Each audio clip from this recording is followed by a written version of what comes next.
Hey, welcome back to Snapbolt Games. My name's Max, and I'm here with another Pauper League, and I'm going to be running back this black-green The Rock deck. This is The Rock with a Learn package, and I played this through one league on my channel. Spoiler, didn't do so well, not hard to tell. But go check out that league. It still was a fun league, still had a good time. I played terribly, which is the main reason why I want to run this back. I think this deck is actually decent. I think the learn package is fine. I don't know if it's like great. I don't know if it's like, oh, this is the new tier 1 deck. This is what you want to do. But I think this deck is fine. I think this deck is good. I think Cram Session is the learn card you want for this deck. The gain 4 is relevant. But go check out that league. My channel is youtube.com/snapbolt. There's a link in the description below to subscribe. I'd really appreciate it if you subscribe to my channel, like this video, it helps me out, helps grow my channel. Thank you so much. But yeah, you can also just go to the channel, check it out, check out all my Pauper content, and if you like it, subscribe. Thank you. Okay, this deck is the Rock. It's just black-green, grindy mid-range. We have our creature package of Visionary, Packmate, Dino, and 2 Thorns. And then other than that, we just play Bonder's Ornaments and a bunch of removal, basically. We play 4 Wraths and 2 Crypt Rats, 2 Pestilence. And Cram Session just goes really nice with those. The gain 4 not only helps us stabilize by time, but when we're gaining life, and then we have cards like Crypt Rats and Pestilence, even if they're not pressuring us, if we go up to like 30, 35, and then we just like play Crypt Rats or Pestilence, it can be pretty decent. Just because then we can pressure control decks, just because we're at a higher life total. So this is pretty sweet. I mean, this is 2 mana gain for life, tutor one of these lessons, and these lessons have proved to be okay. Like on 2 land hands, if you have a 2 land hand with Cram Session, it's actually pretty reasonable because on 2 you just go Cram Session, you get Environmental Sciences, then on 3 you play Environmental Sciences, get another land, play it. So that buys you time. Not only have you gained 6 life, but you drew a land, one that you want. And that's like worst case scenario. Best case, like you just Cram Session, you get an Inkling Summoning, you deploy it when you have time. Late game, you like Dino into Cram Session, gain 4, get a Fractal Summoning, make like a 8/8 next turn. You can also always just Introduction to Prophecy if you need something. Annihilation actually I think should be in the sideboard. I wasn't sure about this one, but just having an answer, especially because it's colorless, it can kill stuff like Guardian of the Guild pack. It can do some pretty sweet stuff. And then Expanded Anatomy could just get cut, but I just want to have it because we have this lesson package just to be able to go like, okay, put 2 counters on my Dino, kill you, something like that. Plus the Vigilance could be relevant, so I like having it. Didn't change much from the last league. Just cut 1 Pestilence down to 2 Pestilence and added a 4th Edict. It just was a little clunky with the 3 Pestilence, 2 Crypt Rat, so we're gonna try it like this.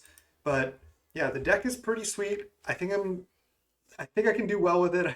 I'm gonna try to play better than last time. Let's go round 1. I'll see you there. All right, welcome to round 1 here. We're on the play over against Monterrock. And this hand is slow, but it's fine. I'm gonna keep. We even have a Snuff Out and Cram Session quote unquote combo here. You can just cycle Ashburns on 1, get Forest, and then we'll probably do the first Cram Session for Environmental Science. This is what I was talking about. 2 land plus Cram Session is decent. See if we're against Mono Blackburn. They divest us. Choose an artifact or creature. Wow. Okay, well, results. They take our Bonders. That sucks. What is Swamp Divest? Are they like Mono Black land destruction or something? Who knows? If they are, they likely cannot play a land destruction spell next turn, which is nice because then we're going to get to cast Environmental Science on turn 3, hopefully. Okay, drawing the land was good. Still think I'm getting Environmental Science here. I could just get like something else, like an Inkling Summoning, because then I can just go Woodland Chasm plus Cram Session next turn. I don't know if I need Environmental Sciences. I could always get this later if I want, but yeah, I think I'll just get Inkling Summoning here because I drew the land. Just the slow grind. Let's go. Divest, huh? Foretell a card? Swamp foretell? What did they foretell? Is it like the Black Mind Rod or something? What other black foretell cards can you play that are good? Maybe they have a different color card, like a maybe it's a behold. Not really sure. All right, let's just go cram session. I'm either getting environmental sciences to continue to hit land drops, or I can just get introduction to prophecy as well. Could also either just get pest summoning and and or fractal summoning, just to be annoying. But I think I would rather hit land drops, and I think environmental science is the best way to guarantee that. So I'm just gonna again just take it so slow here, just be gaining life, drawing cards, and just go with that. They have no land.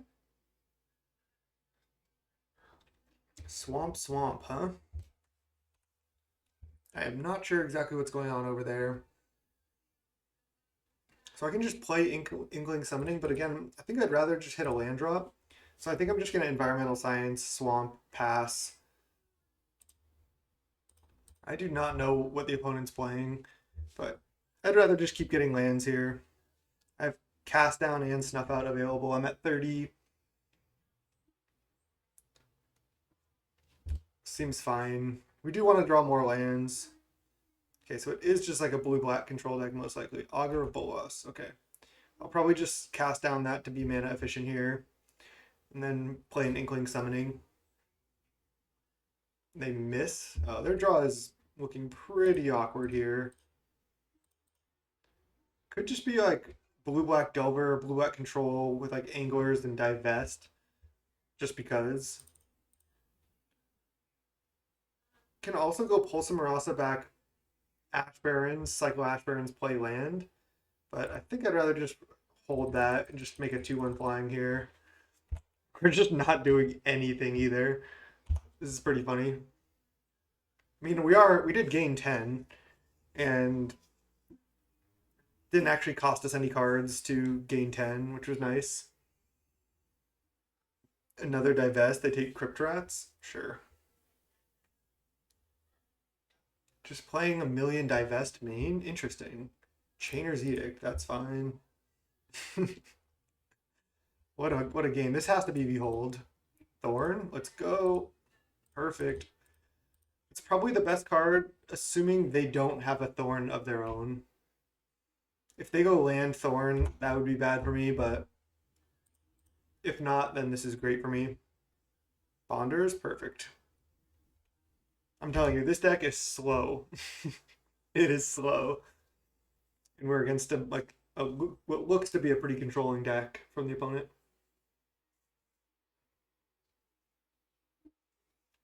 If that's a Behold, they should probably just cast it, right? Try to hit lands? Yeah. Okay.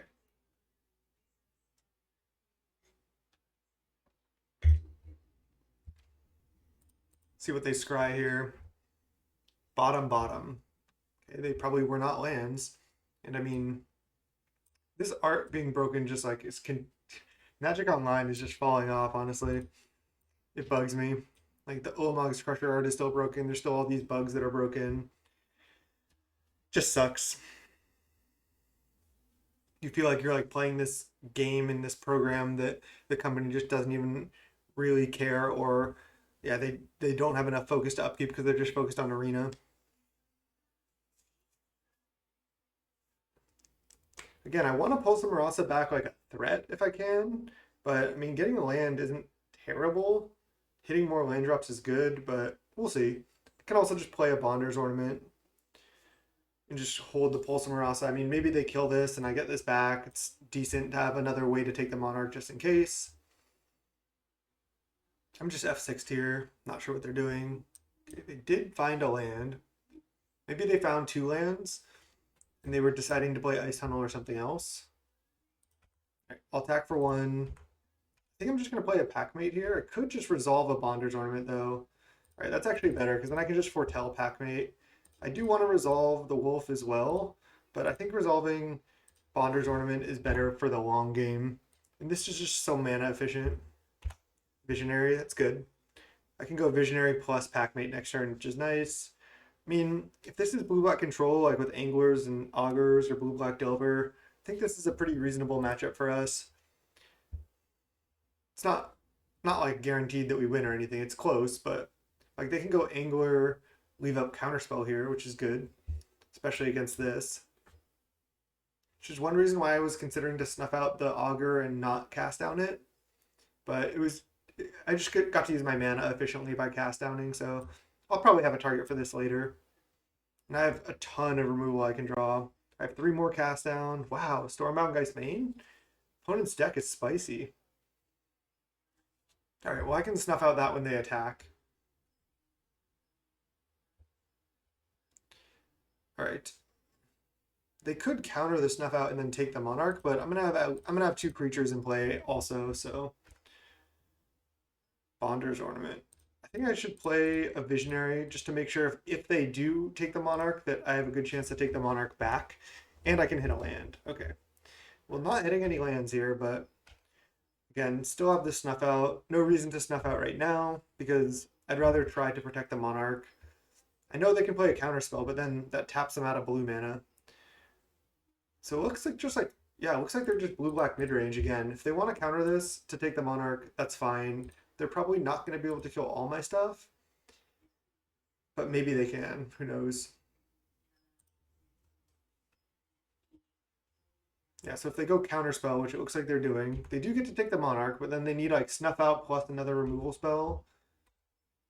Yeah, it's not great for me here, but it's just been rough always missing land drops, but even though they take the Monarch, I can still win this. 3 mana. Oh, this is a Gurmag? Okay. They draw a card for Monarch. Cast down. Just sucks that I'm like missing lands over and over and over. I mean, I have 22 lands, kind of a lot. So I do feel like I want to take the Monarch here. What if I attack with both? Then I have 5 mana left over. I could go like Bonder's Ornament into Visionary. I could also go Bonder's Ornament into Pulse Marasa. I think I am just attacking, taking the Monarch. I'm fine to trade, let them just eat one of these for me to draw an extra card, I think. And I think I want to just go Bonders into Visionary here.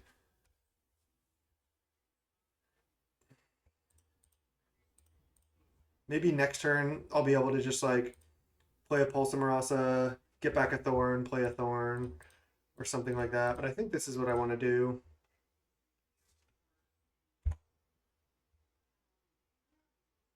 There's a Rot Farm. Oh my, did I just misplay it? I think I just could have played the Rot Farm. I just can't.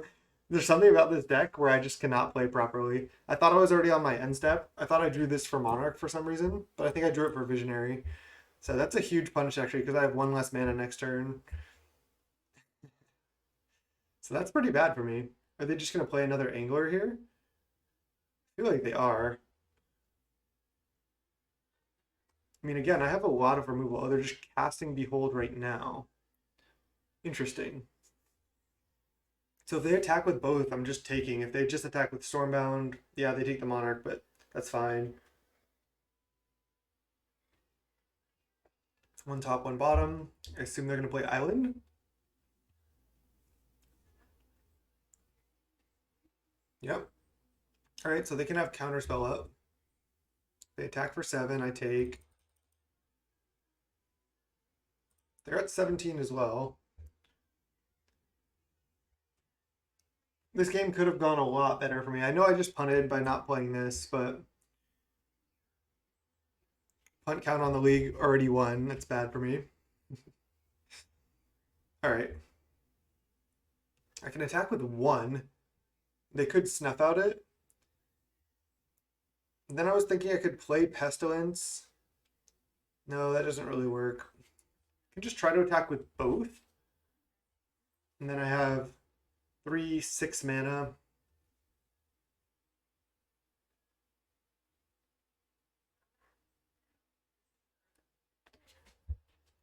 Yeah, if I had 7 mana, I could go Pulse into Thorn. Not that that's that insane, but they probably do have a counter spell. Why don't I start by just playing a Visionary and see if they counterspell it. I want to do this main one because I want to see if they counter it or not. I'm not going to play this Chainer's Edict right now, I don't believe. They also have 2 edicts in the yard. Just resolves. They should have another counter, almost assuredly. Alright, let's attack with both, try to take the Monarch, hit for 4. And then just play another Visionary. And a bounce land, finally.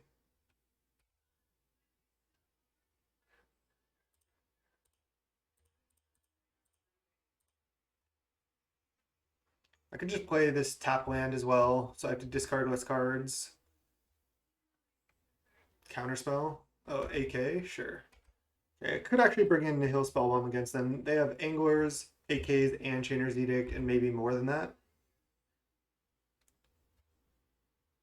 I think I'm just supposed to Chasm, and then I'll discard a Rot Farm plus something else. Maybe I was supposed to play Rot Farm, but I'll just discard double Rot Farm here, honestly. I only need to discard 1. Yeah.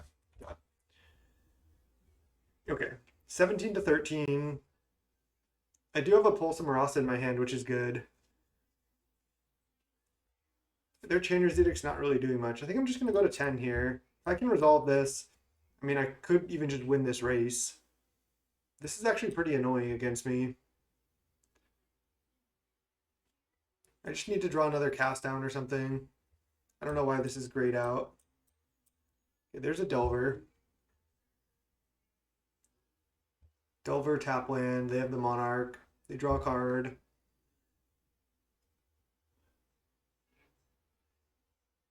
Another land. So do I just attack with all of my Visionaries? I don't hate that. Why is this like just turned off? That's so weird. Can I cast it? I can. So weird. I just don't really understand that. I could use all my Visionaries for mana this turn and just play a bunch more cards. I feel like they do have another... I feel like they have Counterspell, but maybe they don't.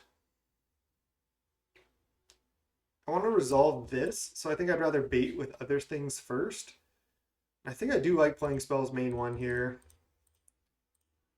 See what I draw. See if they counter this. It gives me information like, does this resolve? And then I can make decisions after that. I think this is reasonable. Another land. All right, why don't I go Pulse, target Thorn.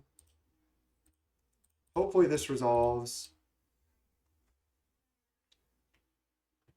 And then I can play Thorn and then attack just with this. Counterspell. Okay, it's a problem. Guess I'm just attacking with everything here. Then if they play removal spell here and flip, I think I die. I can't really play a removal spell though. I attack with all, again, removal spell here and flip I die, but there has to be both of those. They probably do have 1 removal spell, so I have to have them not flip. But if I attack for 8, then I can potentially present lethal next turn. I think it's better just to attack for 6. I'm not positive there. I'm not going to Chainer's Edict, obviously. They cast down one of the blockers, and then maybe they cast down another blocker, and then hope to flip Delver for the win.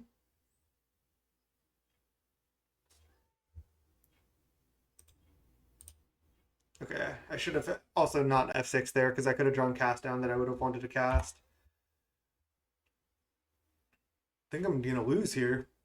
Okay, no flip. Okay, so I can't lose right now. Cast down. But they only have 9 power, or 8. Math is tough. 5 plus 2 plus 1. They attack with everything. Okay. Now if I resolve this, they die, and they know about this. So they should have at least another counterspell here. I'm just going to attack with all. I mean, I'm not beating this board at this point. I need to attack with all, and then I can tie the game with Pestilence. Gurmag, okay. Now I cannot tie the game. So it is just blue-black Delver with some interesting card choices with the Divest.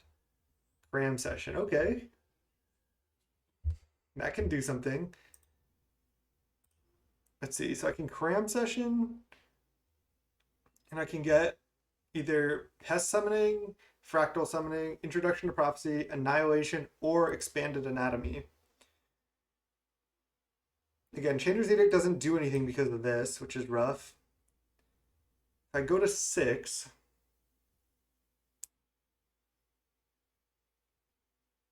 okay, let's see. I have 1, 2, 3, 4, 5, 6, 7, 8, 9 mana if I don't want to use my Visionaries. So if I go Cram Session into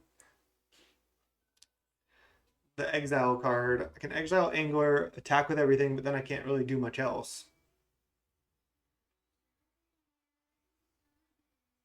If I attack with all, they're probably just going to go block, block, go to 5. Oh yeah, so let's see. I think I might be able to do this. Attack with all, they go block, block, they go to 5. I go Cram Session up to 6. Play Pestilence, but then I can only ping for 2. I can ping for 3. Man, it's close. Not playing that land did really hurt me.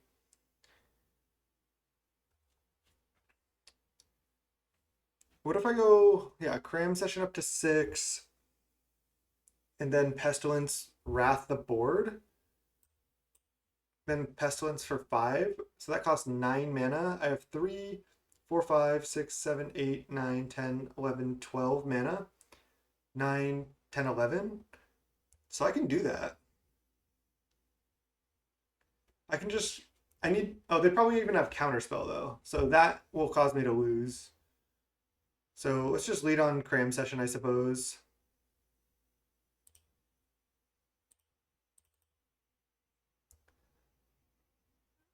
Oh, and did I miss tap here? I needed to play Swamp. I just cannot, I literally just cannot play this deck. Because now I have to go tap, no, this should be fine, this should be fine. I can still wrap the board if Pestilence resolves. So, do I just get Fractal Summoning then? I think so, because I can play it the turn after. Let's go Fractal Summoning. And then let's just go tap, tap.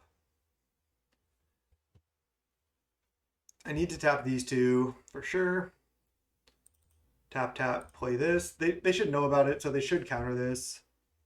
Wow, okay, they didn't have a counter, it just resolved. Okay. So now, when do I Pestilence? Do I Pestilence right now for 5? And then I go to 1 and they have no board and they have 2 cards in hand. That actually puts me in a pretty decent spot to win, I think. Then I just lose my Pestilence, but I lose my Pestilence regardless. Okay, I'm just gonna do it now.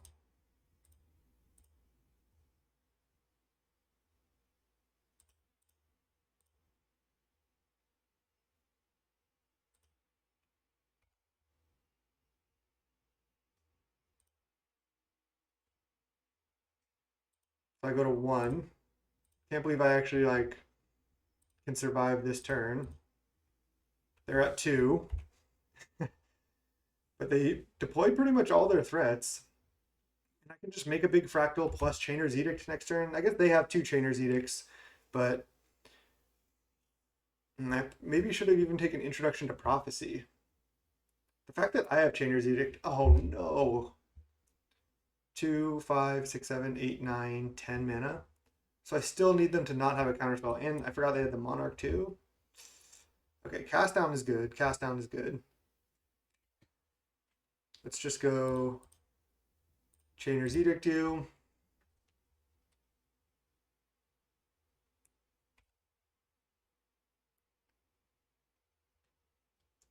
I'll just flashback Edict right now, I think. 1, 2, 3, 4, 5, 6, 7. Oh, then I can't even play Cast Down.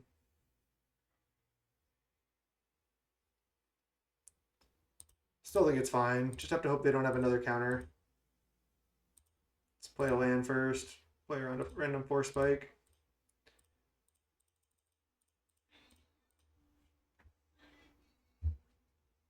Not playing that one land the turn I could have is like costing me a lot because I could have had Cast Down up as well here. All right, it's 1 to 2. They do have double Chainer's Edict in the yard. I have a Cast Down. They have the Monarch. Okay, they take a Bonders. Sure. There's no reason even to make this fractal that big because of the double Chainers. I can draw cards with Ornament. I can just make a 2/2 fractal even. Thorn. That's actually a good draw. All right. Do I want to make it bigger than a 2/2? I could make a 4/4 or even a 5/5 to play around Angler. And then I don't play around Force Spike. I think just making a 2/2 is actually best. AK draw 3. Okay. Why didn't they do that on their turn? They could have drawn a creature they want to play. Okay.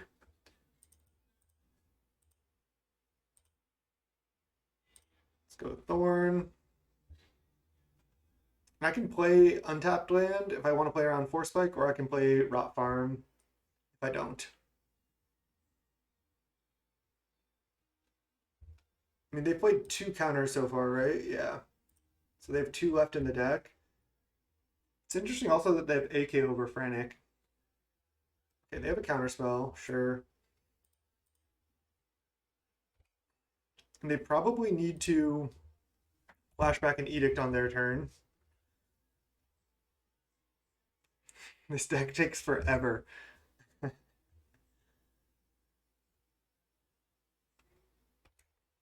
Quad Divest main. It must be like some type of meta call or something. Or they just really like it. Chainers from hand. 3 Chainers Edict in that deck as well. Such an interesting build. Pretty cool.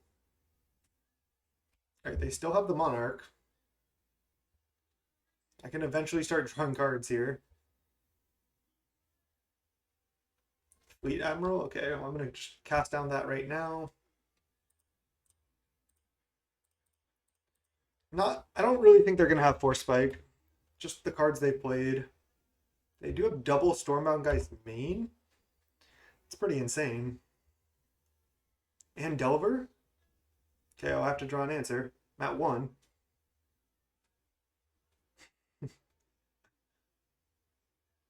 Chainer's Edict. There we go. Nice.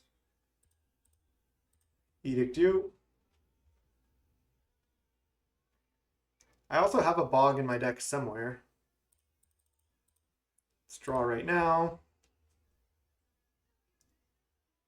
Mire. Okay. I think I'm going to play Mire rather than draw a card with Bonders. This could be wrong, but do I get Thorn or do I get like a lethal threat? Probably just get a Packmate.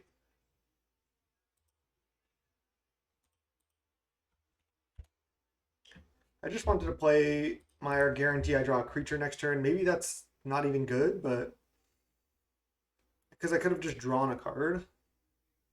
It's close. It's close. They might not have that many ways left to win. I mean, any creature does kill me. Also, only seen 1 Augur out of them so far. What a game. I feel like I could have won this one too. I'll tighten up after this. I'll tighten up after this. I've played the Rock before and I did well with it, so I'm surprised that I'm like struggling so much with the deck. Just tap this in case somehow I want to bounce it. Dino? Okay, Dino's a good one. just go land. I gotta start playing a little faster too. Probably hit a removal spell here. Okay, we hit another Packmate. Nice. So now I'm feeling pretty good. And a cast down. Nice. They could easily answer all these, but that takes a lot. Cast down the dino. Sure. Their deck is cool. I'm behind on time though. So again, I gotta start playing faster, but I can from here. Just gonna start jamming. This deck is sweet. I have a Chainer's Edict in the yard as well. So Flashback Edict. Yep. Okay, do they have one more removal spell? Because playing a creature does not do it. I have 2 removal spells. I'm just gonna go for... I guess I'm just gonna go for Chainer's Edict.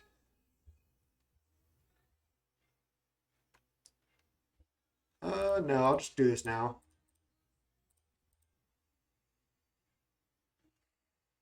Okay, they need to draw a removal spell. They have 18 cards left in library. Just gonna attack. Not gonna play this main one. I'll just attack. We don't have boarding party or anything. Got him? Looks like it. Okay. Sloppy game 1. Jeez.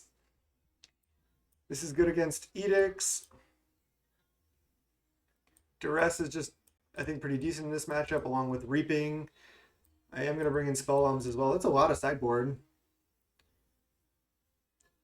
I don't know if I need all 4 Wraths.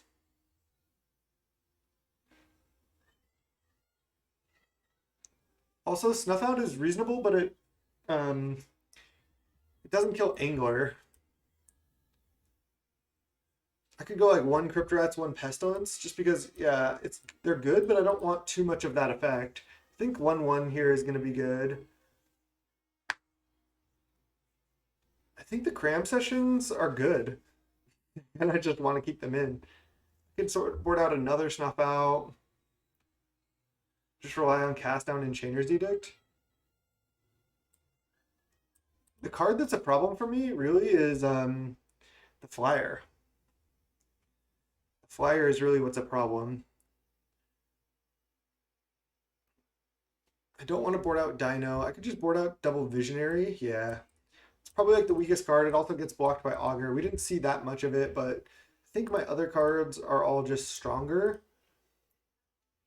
And I don't really want to board out any of these 12. Boarding out Cram Session is so whack because then I just have all these cards sitting in my sideboard. I could have just had more sideboard cards. And I think this is just like reasonable value. Like, just like getting a 2/1, making them have to Edict that. I can also get Pest Summoning to play around Edict now that I've seen so many of them. So Pest Summoning actually seems decent here.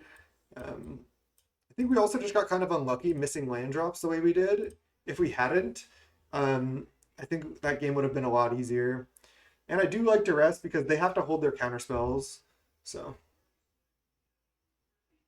I can use Spellbomb to keep them off Angler or to just like nab cards with Flashback or whatever out of their yard. I think I'd rather just resolve the Spellbomb here.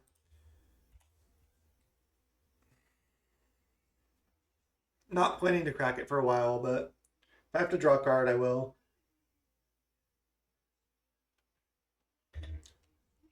So they're just blue-black Delver with an interesting build, and they miss now. Sweet. I don't think Divest is that good. I like the other aspects of their build, of like Storm Mountain Geist main, lots of Edicts, lots of Cast Downs, but yeah, I don't know if Divest is that great. It is unlucky that they missed, yes, but I'm just interested why they have this card. I guess just to break up whatever combos they see fit. That was a great draw.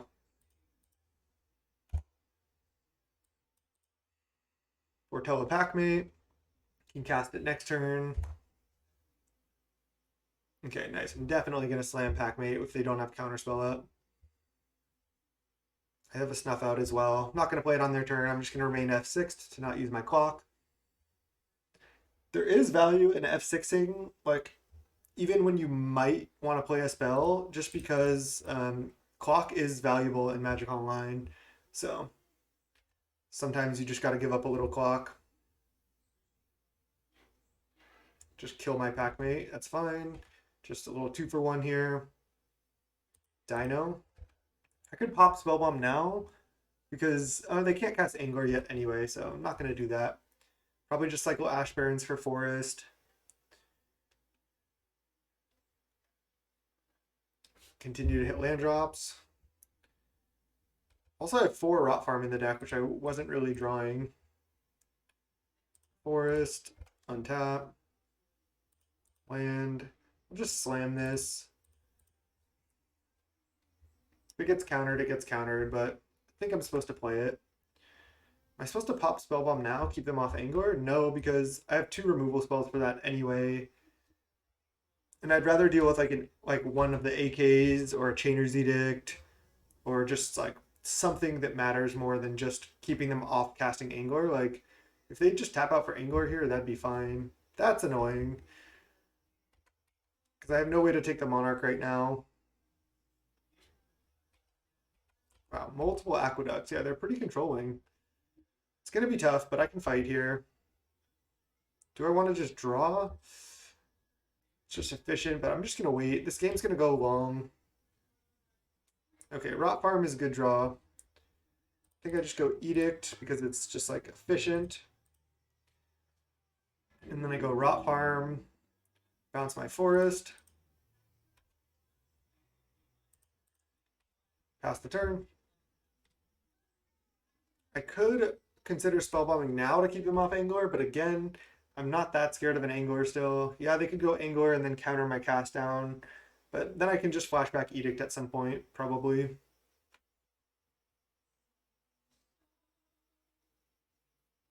Augur of Bolas. Okay. Still behind on time, but I'm catching up a little bit. Behold the Multiverse. Okay. They're going to foretell it or no? All right, they're not going to. Let's just cast down this. I don't think they're going to counter this. All right, at 4, 5, 6 mana, I'm 1 off Dino. This is the matchup where I wish I had more dinos. I could just go Pulse Marasa. I mean, I don't need to do it this second, but I could Pulse Marasa back Ash Barrens for a quote-unquote guaranteed dino next turn. I mean, if Pulse resolves. Okay, they're going AK. Sure.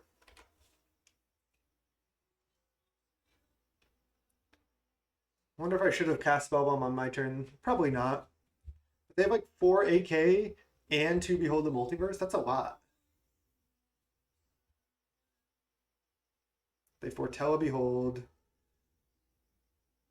I'm not going to go with my Pulse on Dino or on land because I can try to draw a land naturally, and then I can Pulse back Dino later, threaten that. Guess I will finally go Spellbomb because I want to try to hit a land. That was weird, it like untapped my Swamp after I tapped it. Okay, we draw a tap land. Exile your yard. Again, I'm not going to go for Pulse because I'd rather Pulse back Dino. Not an untapped land. Okay. Let's just go tap land.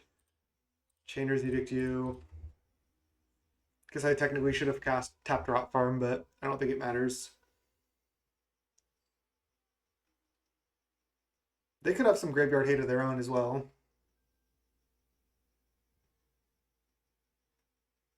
Counterspell. Okay. I think I just cast down right now.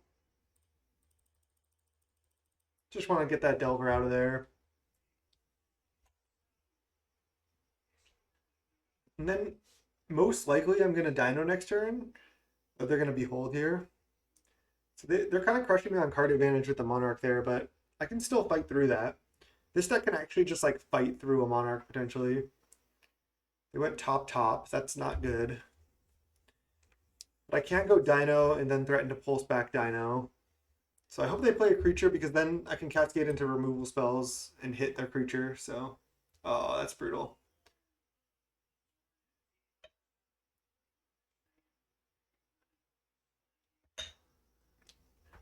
I can also draw Thorn at any point. I have 2 Edicts in the yard as well. I'm getting ahead on time. Okay, there's a Stormbound Geist. And an Augur, okay. Behold the Multiverse. They might have Counterspell as well. I'm basically just going to try to catch up on time here.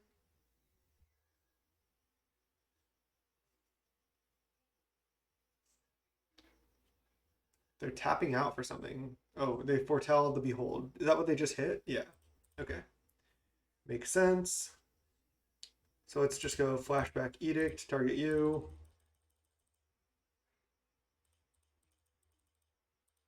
They're probably going to sack this, and then I just snuff out it.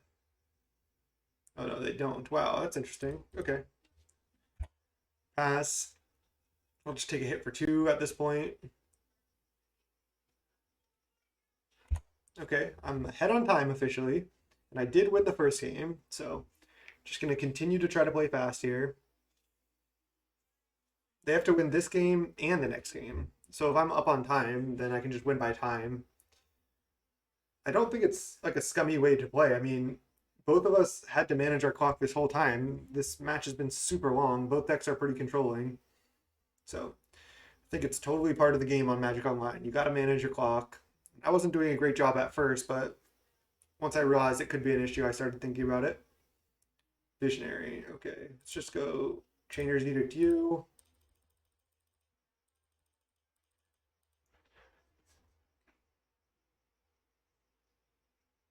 And then upkeep, I'll just snuff out that if I can. Or if they go for Behold here, I'll probably just go for a snuff out. And they must have a counterspell, right? I'll probably just do it on their upkeep regardless here, unless they tap really low. AK draw 1, that's fine.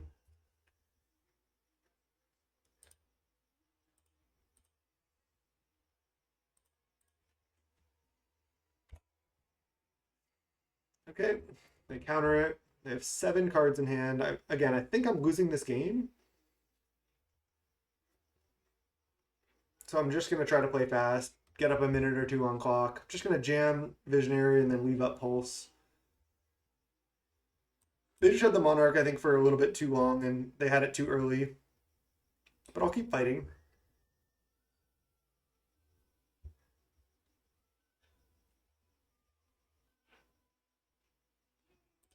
Okay, there's a cram session.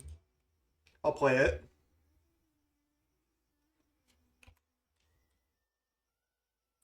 Another cram session. Don't hate it. I think I get Inkling Summon. I guess I get Pest Summoning and cast it. Pass. I mean, I am still trying to win. I think this is actually a good play to try to win. I can just chump an Angler. Cast down a Pest? Sure.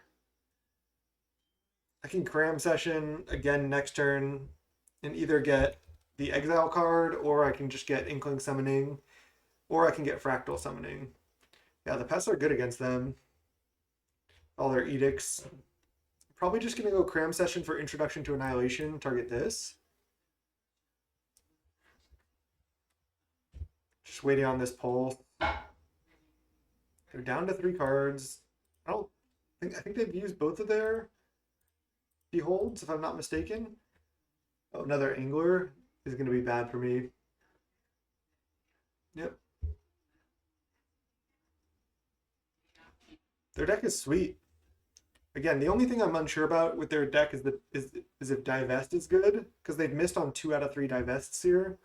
But I mean, I think overall their deck is good. Okay, they just played their entire hand. It's pretty good.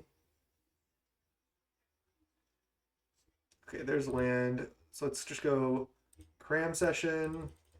How much mana do I have? 4, 5, 6, 7. So I can make a 5/5 fractal, or I can just go exile one of these. I mean, I don't think that's a winning line. So let's just go get fractal summoning, play Pulsa Marasa on Dino.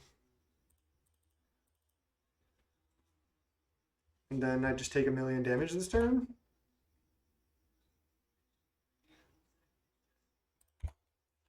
So I'm taking 16 going to 3. And then I have to go like Dino into draw a removal spell, play it, and Dino into a removal spell or something. I don't even know. I don't know if I have outs, but I'll try. I'll just take my turn. Now I'm up like almost 2 minutes on time, which is actually pretty massive. So I can put a creature on top, but I don't think that's actually good. 2, 3, 4, 5, 6, 7, Dino. I can make a 1/1 fractal to potentially survive. Oh, cram session? Let's go. Go to 7. Get intro to annihilation. Oh no, I can't make a fractal. So I'm dead.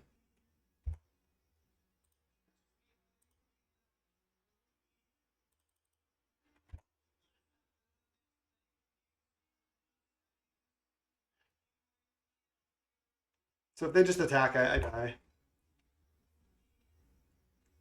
Couldn't quite stabilize there. The cram sessions were good, just not quite enough. Oh, they're flashing back an edict.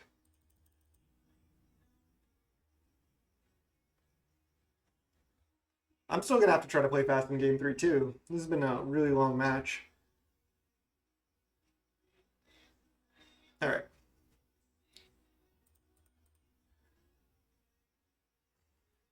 So let's think about sideboarding some more. Again, I don't think the Wraths are really that great. Thorn is obviously insane. Their deck in a way is good against me because of their that freaking 3-mana 2/2 flyer, that fucking thing. It's hard for me to deal with because it just wrecks my Chainer's Edicts so bad. I really got to keep in mind just like cram session for pest summoning early is going to be annoying for them because it just turns off their edicts. They have to spend removal spells on these. So I'm got to keep that in mind. I could board out Spellbomb, but I think I actually like it. It's interesting because the time is so low. Keeping them off Angler with Spellbomb is actually relevant, I think. Keep this hand. This hand's slow, but I think it's a keep. The classic Ash Barrens plus Rot Farm quote unquote combo. You just float 1 mana with Ash Barrens on turn 2, play the Rot Farm, bounce the Ash Barrens, and then cycle it. Divest? Sure.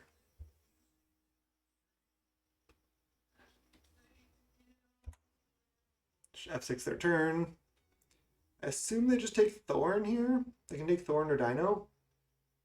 They take Dino. Wow. That's interesting. I'm not going to duress here. I'm just gonna do the Ash Barrens trick. Like I said, I'm gonna get Swamp here actually. Pass. I will duress next turn. Augur? Yeah, I'll just kill that on my turn. I'll just go duress and then cast down right now. They put cast down into their hand, okay. Again, I'm just gonna try to really stay up on time and just keep the time pressure on them. Duress, I want to just take like card advantage cards basically. I don't think I care about divest or AK that much. They have an Angler, which is annoying. Could just take cast down. Just rely on my thorns. Okay, I'm gonna do that. Maybe I just don't even kill this. Because I can just kill their Angler. Alright, I'm just gonna do that. I think I might just slam Thorn. Yeah, so they divest. The island. Cast down is gone. And they just foretell behold. Okay. They hit for 1.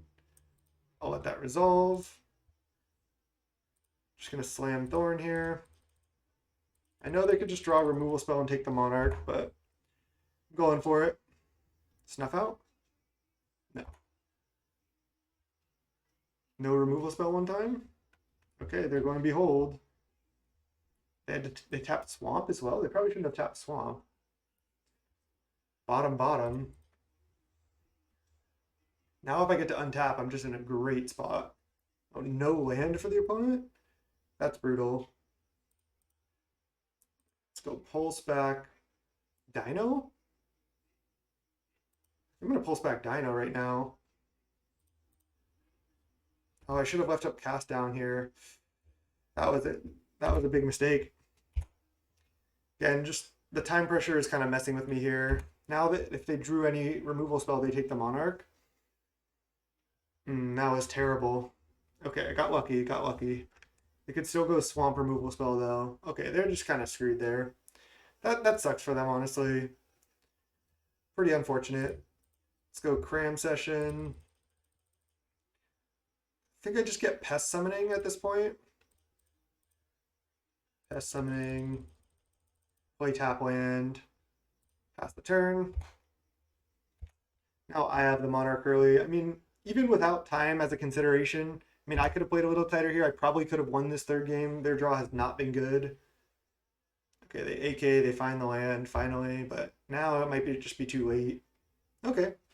Well, they can take Dino or Spider. Both are good for me to have. So I don't want them to take Dino, but then I get to Spider, so fine with it.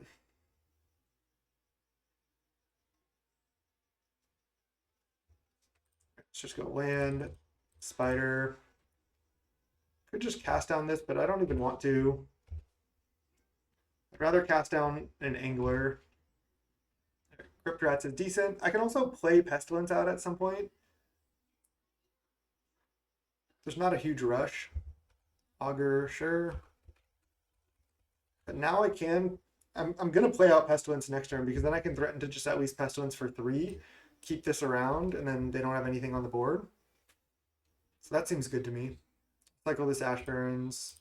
I'm just sitting here with the Monarch, and I'm up on time, so looking good.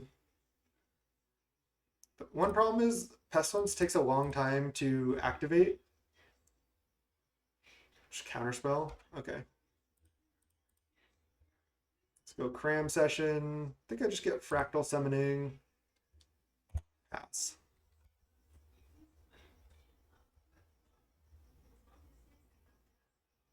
It's not like I have attacks right now anyway. They had to counterspell, draw 3. Okay, that's good. It's going to be pretty impressive if they can win here. Their deck is sweet. It does make me want to play just like, I wouldn't play Divest, I don't think, but it does make me want to play just like blue-black, control, Augur, Angler type deck. Seems sweet. Right, they probably have counterspell up. I'm not going to play the fractal summoning yet. Don't want it to get countered. I want them to be scared of like a big fractal summoning every turn. They have to discard. Discard Chainer's Edict and Behold. Okay. Let's go Visionary. And I'm really not scared of a Wrath from them, so. Let's go Bonders. I'll play another Visionary. Are they counterspelling that? Sure.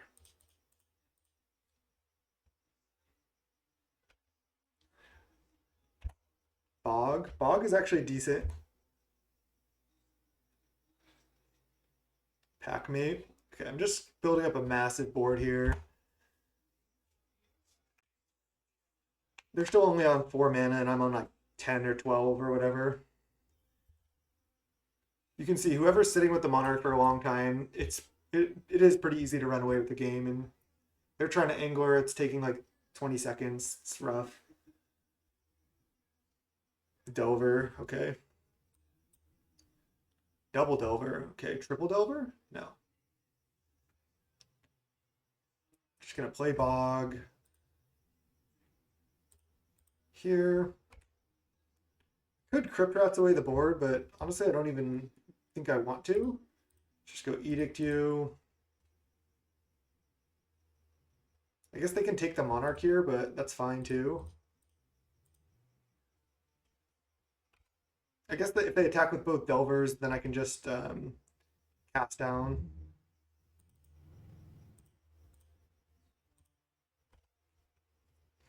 I can block one, cast down the other one. Could have even just cast down a Delver right now.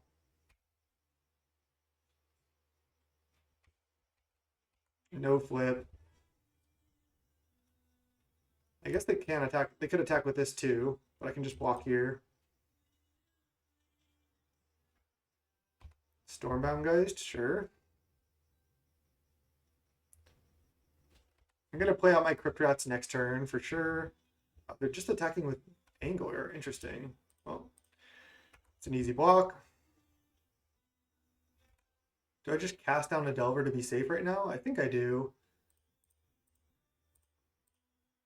They're at 22 seconds to my 3 minutes now. Okay. Duress. Let's go Duress. They have 3 cards left. Cast down on a Wolf. Sure. I don't really even know if they know about the time. Oh, they have a Fleet Admiral? Sure. Just not even going to play Fractal here.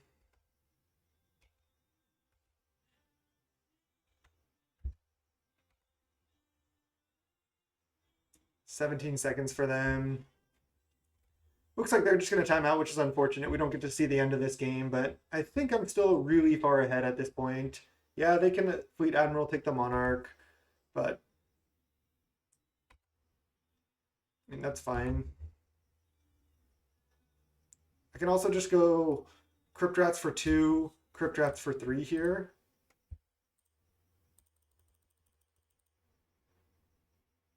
And then done, and then respond to it. This is pretty funny. Probably shouldn't even do this because of my time, but... Oh, I did it in the wrong order. Oh no. Well, they only have 1 second.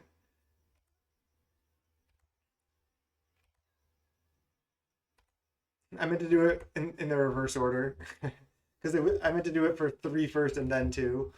But it was a cool trick I tried to show off, but ultimately got kind of punished.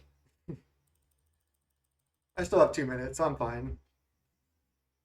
Okay, they just ran out of time. Again, that was close. I think I could have won that game if we both had infinite time. Time pressure was real for both of us, I think, throughout the entire match. So I think it's just, again, part of the game. As you saw, like, this match was just going to take longer than the 50 minutes. Like, we both had to play fast and make decisions faster than we wanted to. So that's part of the game, and I like it. It's just exactly a chess clock. So nice. Gotta win with the Rock with Learn. Let's go round 2. I'll see you there. All right. After that long round 1 where our opponent ended up timing out round 2, mulligan, 1 land, it's a bog. Just not going to work. This one is slow, but I'm going to keep. I think I just put back one of these Bonders. I know keeping both and maybe putting back like something like a Visionary could be better, but I'm not even sure. Okay, there's an Ash Barrens. Definitely just leading Swamp, because I can just cycle the Ash Barrens with the Swamp. And then I can play a Cast Down or a Cram Session on 2 if I want. Slivers? Okay, this should be a fantastic matchup for us, because we have a lot of Wraths, and we have like infinite removal spells as well. So I'm probably just going to Cast Down this, and then turn 3 like Crypt Rats. Still just going to Cast Down this now. The Lords is really what you want to kill. And then turn 3 I can go Cram Session plus Bounce Land. Probably just Cram Session for like either the Pests or the 2/1 flying. I'm not sure yet, but we'll see. Edict? Packmate. I can just foretell Packmate rather than Cram Session. I think I actually like that better.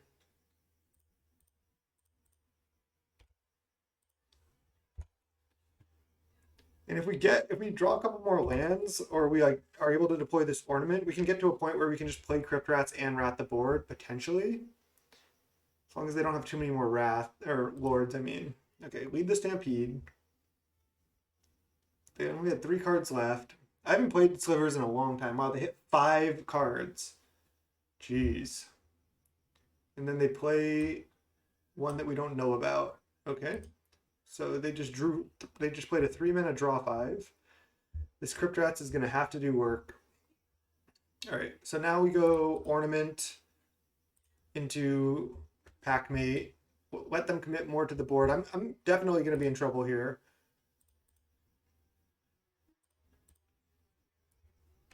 Need to draw some swamps here. I still might be able to like buy enough time to like deploy lands and then Crypt Rats and Wrath in the same turn. I want them to just like deploy everything. The problem is they just drew 5 off the Lead the Stampede, which is not obviously not going to happen every time. All right, so I get hit for 8, and I just, yeah, I don't think I can survive. I mean, that's just an insane draw from them.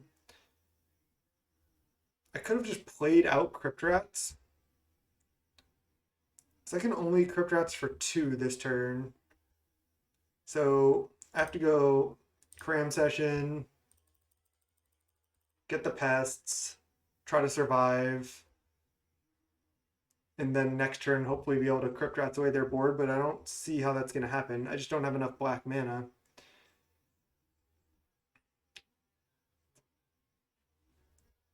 Yeah, I have to just get Pest Summoning.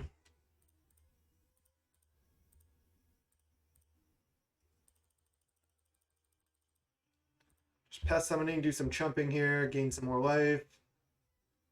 And then go Rot Farm Bouncing Forest. And then if I draw Swamp, I'll have 5 black sources, but that's not even enough. Yeah, this is going to be tough. I don't think I can get out of this. And they even have Winged Sliver.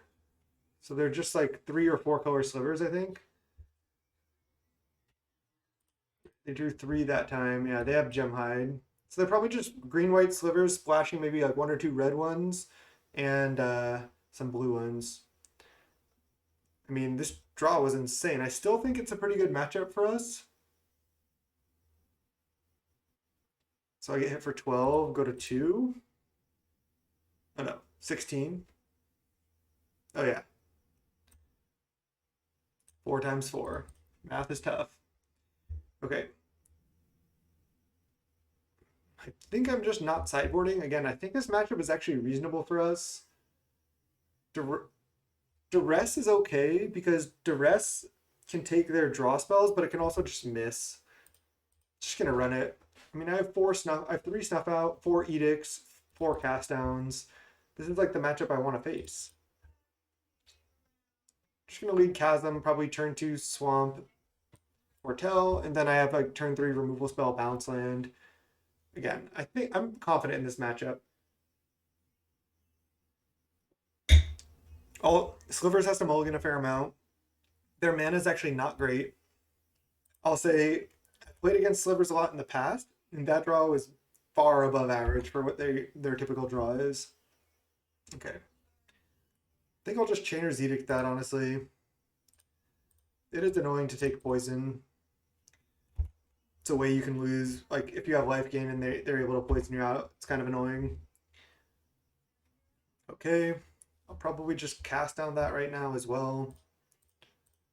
Sometimes they play Vines of Vastwood. I don't think this opponent's necessarily going to have that, but I like just killing their creatures, especially like ones I care about. If it's just like, you know, the +0/+1 or random ones, I might not care as much, but okay. Now I'm going to take an interesting line here. I think I'm just going to go play Crypt Rats, play Tapland, pass, because then they can't really commit more to the board. And I can always like end of their next turn, Crypt Rats or something. So I'm just going to do this. I don't think they have much removal. They could play a Journey, yes, but their board's not that threatening anyway. So even if they are able to deal with this somehow, yeah, see, this is bad. They have to commit more into Crypt Rats. Okay. I mean, they know I have a Swamp, so they know I can Wrath the board here. I think I just Wrath on my turn, honestly, because then it cuts them off of like so much mana. So I'm just going to do that. I can't play a Bonders, right? No, because I need to go for 4 here. All right, nice little 4 for 1.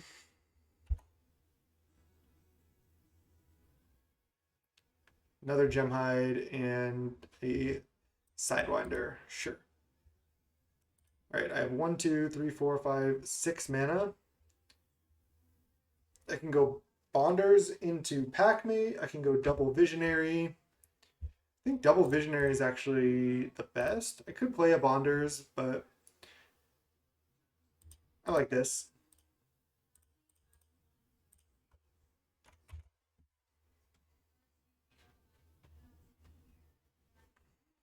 Yeah, this game should be pretty much locked up. I mean, even if they drew Lead the Stampede into draw 5 here, I would still have a chance. I'll just kill the Predatory. Oh, these have flanking. So this is whenever a creature without flanking blocks, the blocking creature gets -1/-1. I'll just take 4. I can just kill this. There's Dino. 1, 2, 3, 4, 5, 6, 7. I don't even need to play Dino. I can just play Dino next turn.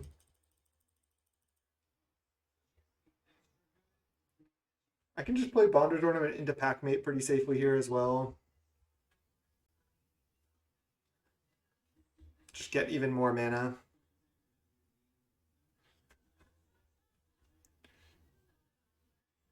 One, two, three, four, five, six. Oh, wait, can I also just play a Dino? Maybe I was supposed to just Dino.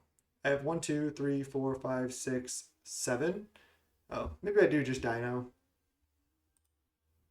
I have to tap these, but I think that's actually fine. I should have just Dino'd first. Bonders, sure. Because Dino can just block whatever they do. I mean, even if they draw like a Journey and then a hit for 2, that's fine.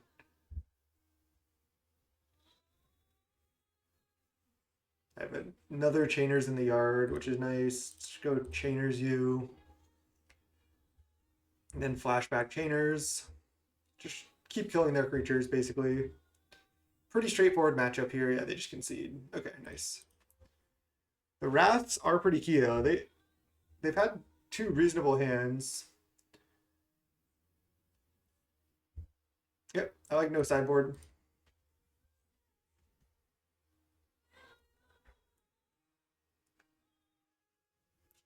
Just no insane draw from the opponent. Okay, our draw is great. We have no target for Pulse yet, but that's fine. And they keep 7. Oh god, and they have a 1-drop. Okay, that was a good draw. They probably just go, yeah. Plains, Forest, white 1-drop, green 2-drop, Lord, attack for 2. These are the draws you're scared of for sure. There's Rot Farm. Okay, let's just cast down this now. Again, I like to do it now because sometimes they do play crazy things like Vines of Basswood or who knows, and I don't want to get got. Jeez, this draw is pretty insane too. Okay, so they have 3 2/4s. Snuff Out. Okay, Snuff Out is great because I can go land, Llanowar, Visionary, and then I can snuff out the Lord when they attack, and then they just have 1/3, so I can block one of them, just take 1. All right. Thorn is good, but I have to stabilize before I play that. Another Lord here would be bad. Okay, that is okay. I do want to kill that, but I don't really have the luxury right now. So I just go kill this, and then block one of these.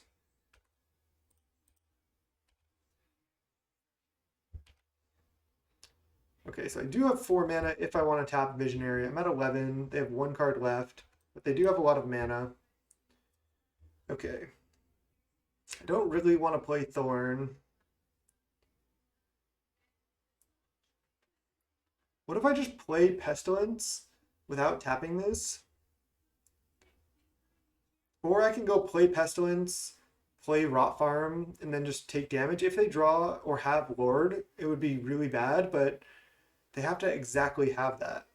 I think that's the line. I'm just going to go play Pestilence, play Tapland, because this gives me another black source on the next turn. So yeah, if they go, they might have like Lead the Stampede as their last card or something, and then they go Lead the Stampede and then have 4 mana, but then they don't get to attack, and then I just Pestilence away the board. And let's just go Rot Farm, Bounce Forest, pass. I mean, again, these are the matchups like you want to face with this deck, I believe. They just attack for 3. Yeah, maybe they just have lands. So I'm at 8. Okay, this is good for me. So let's see. I'm gonna need to Pestilence for 3. I could just do it right now. So if I Pestilence for 3, I have 1, 2, 3, 4, 5, 6 mana. I can go Pestilence for 3 and then Pulse of Marasa back my Visionary. Let me double check that. I have 1, 2, 3, 4, 5, 6 mana.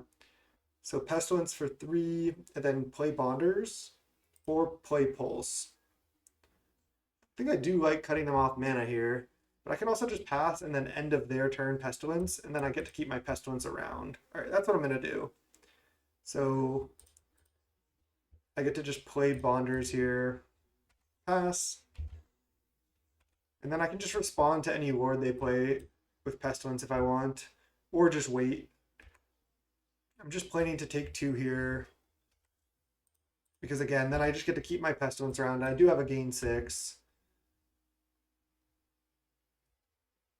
All right, so now I go, I guess, float 1 mana, Pestilence. This only dies at the beginning of the end step, so this is a nice Pestilence trick here. Activate, activate, activate. And then untap. And then go Thorn. Nice. Oh, I should have cycled Ash Barrens. That was a slight misplay. Thorn, take the Monarchy. And then I can go Pulse back Visionary. Nice. And still have the Pestilence in play here.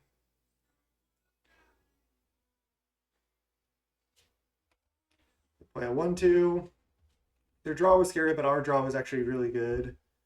Okay, well, that's not that good against Pestilence here.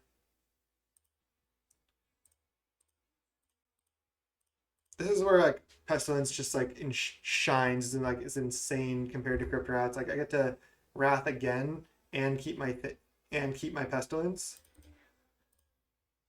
Just do it now.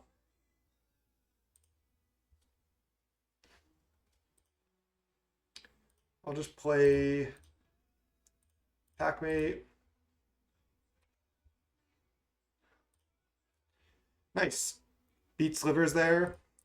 Again, I think that's a good matchup. Their draw game 1 was insane, and they could run us over for sure. But I think Slivers is like kind of like a tier 2, tier 3 deck. It just never quite got there. It's like you're just kind of doing like an Elves thing, and you have more Lords, yes, but you don't make nearly as much mana. So you can't utilize all the cards you get from Bleed the Stampede as well. I like the new builds with the Sliver that makes all your Slivers add 1 mana of any color. Like they had, is it Manawith Sliver? I'm not sure, but yeah. Nice. 2-0 with the Rock. Let's go round 3. Hey, welcome to round 3. We're against Blue Stalker. And I'm going to keep this hand. This hand's clunky as hell, but it's kind of what this deck does, right?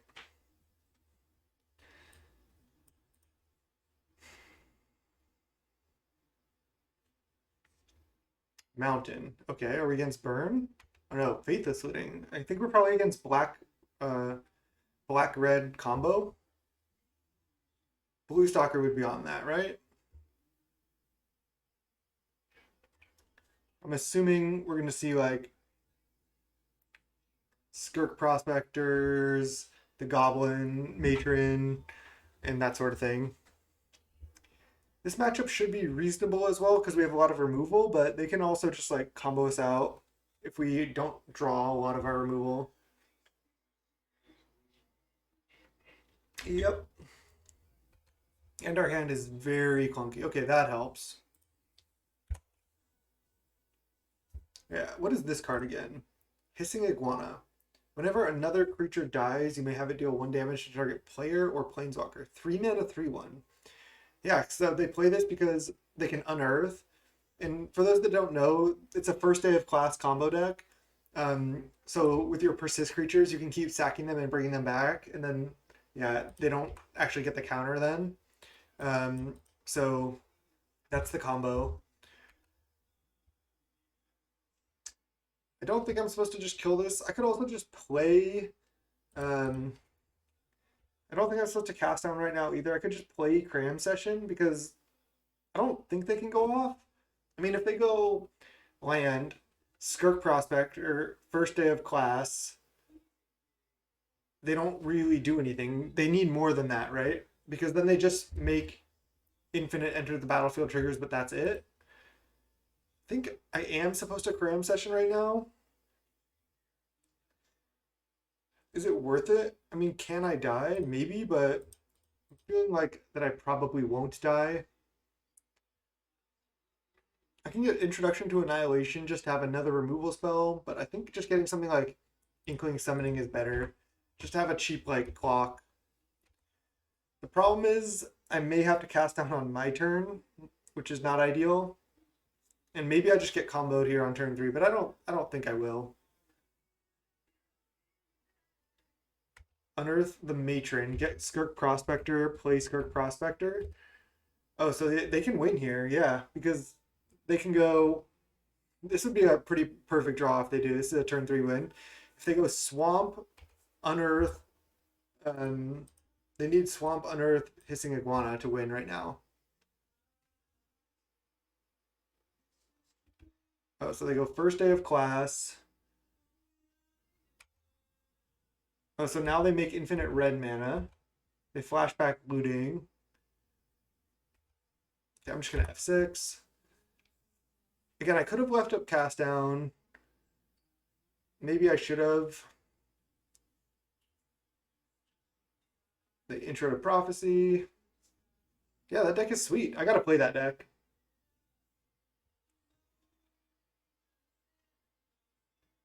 I just didn't think they would really be able to have it this turn, most likely, and it's better if I wait. So now they probably just flashback a looting.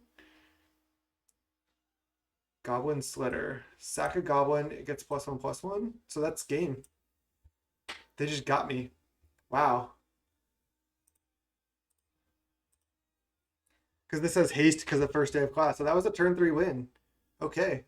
I mean, I needed to leave up cast down. That was a mistake. I mean, I don't think it was a mistake because I went for it knowing that I might die. I didn't think I was likely to die, but I thought it was worth it to go for it. Maybe that's just wrong. But all right, Dino is pretty slow. Cram Session's also not very good here because the life gain doesn't really do anything. So it's kind of like 2 mana draw a card. I can late game draw like my Introduction to Annihilation. I can just make blockers, which can be annoying if they're not comboing. The Wraths are good. Pulse of Marasa is pretty damn slow.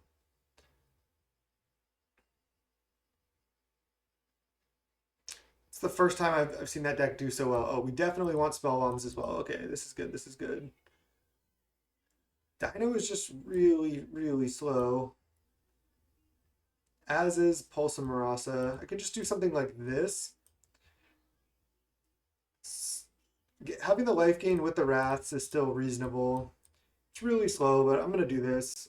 Definitely want Spell Bomb. That was pretty impressive from the opponent. Alright, keeping this hand. Turn 2 Chainer's Edict to interact, and then we have a Pestilence.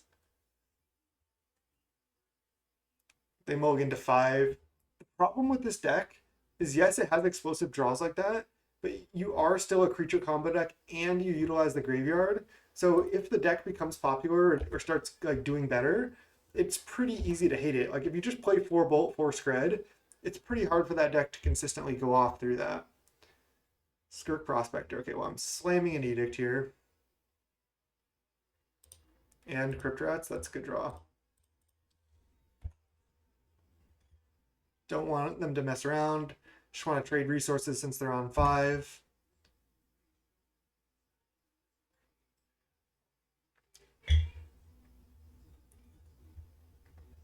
Also, this just doesn't come back if it has a -1/-1 counter on it, right? When this creature dies, if it had no -1/-1 counters on it, return it to the battlefield. There could be some way for them to give it a +1/+1 counter, but I don't really think they have that. I can't really kill it now anyway. I still think my line is just play Visionary. I get to draw a card. I get one more mana for next turn.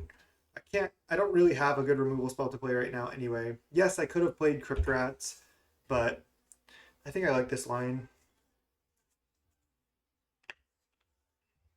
Okay, they're cycling. I mean, again, it's unlikely that they can consistently kill this early. Skirk Drill Sergeant, okay. And if they attack, I snap block, because again, this doesn't come back if it has a counter on it. Okay. So when this or another goblin dies, you can pay 3. One thing I could do right now, which I think I like, is just going play Ash Barrens. Oh no, I don't have triple black, so I can't do that actually. Okay, well, then I think I'm just playing Pestilence and playing Rot Farm and passing and hope I don't die. Oh, should I have just gone? I had 4 or 5 mana. So I could have Crypt Ratsed for 1. I like this line better, honestly. If I don't die, then I should win now, but if I take the other lines, I might not win. I guess this is sweet because, yeah, when you make infinite mana, you can just keep activating this. It's fun. It's nice for me to see somebody good playing that deck because, like, that first day of class line that they did in game 1, I don't know if I would have, like, really been able to do that line where you sack the goblin for mana, then respawn with the first day of class, then the goblin comes back with a counter. That was pretty sweet. Goblin Caves, wow. That's going deep. Alright, well, they hit for 4. That's fine.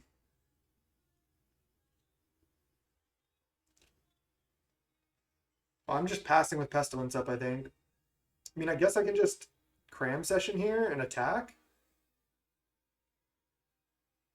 Because I'm planning to Pestilence on their end step again. Like I do that same play that I like to do. Because they can't commit anything into the board right now. I mean, I could Pestilence for 1. Get this off while they can't activate it. I think I like just passing and then blocking. But again, do I go for cram session? I might as well, right? Just gain 4 here. Now I can just get a fractal summoning. It's just a big creature that I can play. And then again, they can't go for the combo here as far as I know. With a Pestilence in play, there's no way. So then I can just Pestilence, wipe the board on their end step, and then play a fractal on my turn and still have my Pestilence out. I can just take damage here, no problem. Can cycle this Ash Barrens for another swamp. They'll be able to activate Drill Sergeant, but that's fine.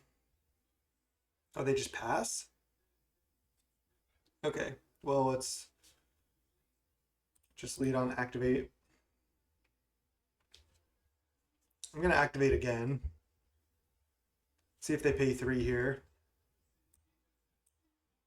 I feel like they should. Yeah, they are. Okay, that's fine. Mountain. So otherwise put it into your graveyard. Okay, so they mill the mountain. That's cool. Let's float 1. Let's Pestilence again. And then let's Pestilence again. And cycle Ash Barrens. And then I think I just untap and fractal. Maybe not though, because at least not too big of a fractal. I want to leave up Pestilence as well. Just kind of awkward. They could still potentially combo. What if I just leave up Pestilence for 1? Is that enough? Just play a 3/3 fractal? I guess that's fine.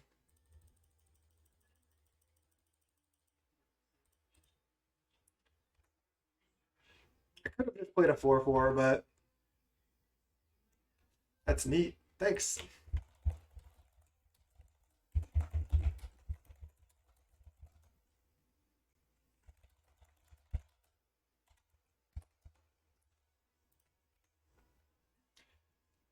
Yeah, the way they comboed game 1, like I was saying, was just so sweet.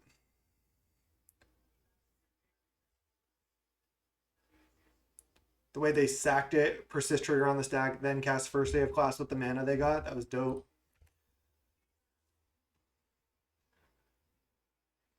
But now I should be pretty safe just with my Pestilence in play. I don't think they really play removal. Okay, there's Rot Farm, so let's just go... Do I even want to play Crypt Rats? I mean, not really. Just play Rot Farm, attack for 3. I guess I Pestilence for 1 here. Because I'm killing them faster than they can kill me. I can just kill them with Pestilence on this board. I think I Pestilence for 1 more here, right? I don't think they have any way to deal me 1 damage. Just Pestilence here. So I can kill them pretty soon. On their end step, I can Pestilence for 3. Or even just 2, I guess. And then attack and then kill them. 3 mana.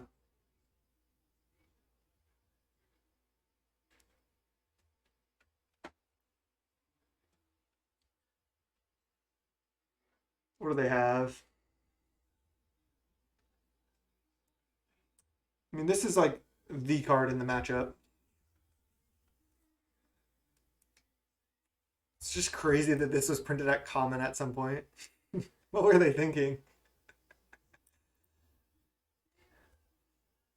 They just didn't fully understand at that point. Unearth a goblin. Okay, I only do have 3 black mana here. Okay, that resolves.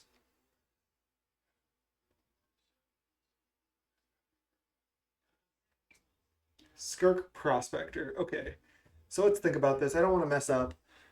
If I just go... Oh, yeah, because they can go first day of class if I let this resolve. So I think I'm just supposed to Pestilence for 2 here, as weird as that is. I'm going to do it.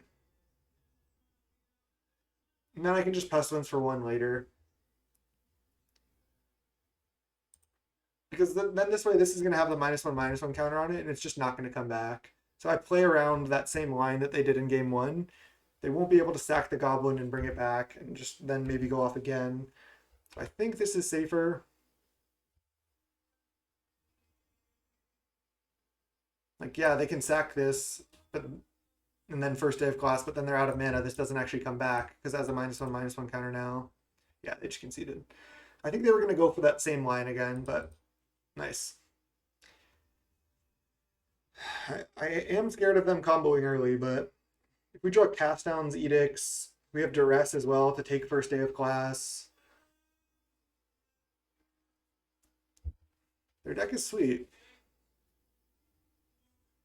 I sided out 1 Dino, 2 Pulses, and 1 Cram Session. Do I want the Cram Session back in? I mean, Dino is incredibly slow. Maybe I just don't need Dinos at all. I probably do want the cheaper cards in this matchup. Like maybe even somehow Penumbra Spider is better than Dino. Probably not. Let's just try it like this. This is probably how I should have boarded for the first for game 2. Definitely want Spellbomb. Definitely want Duress. Side out Dino, Dino, Pulse, Pulse. Seems good to me. Cram Session I think is actually fine. It's not good, but is what it is. All right, we'll snap Mulligan here. 0 land. This is a snap keep. We even have the Snuff Out, which is also great in this matchup. I could have kept that to thin, but whatever, I'll just bottom it. They mulligan to 5. I think they mulligan to 5 last game as well.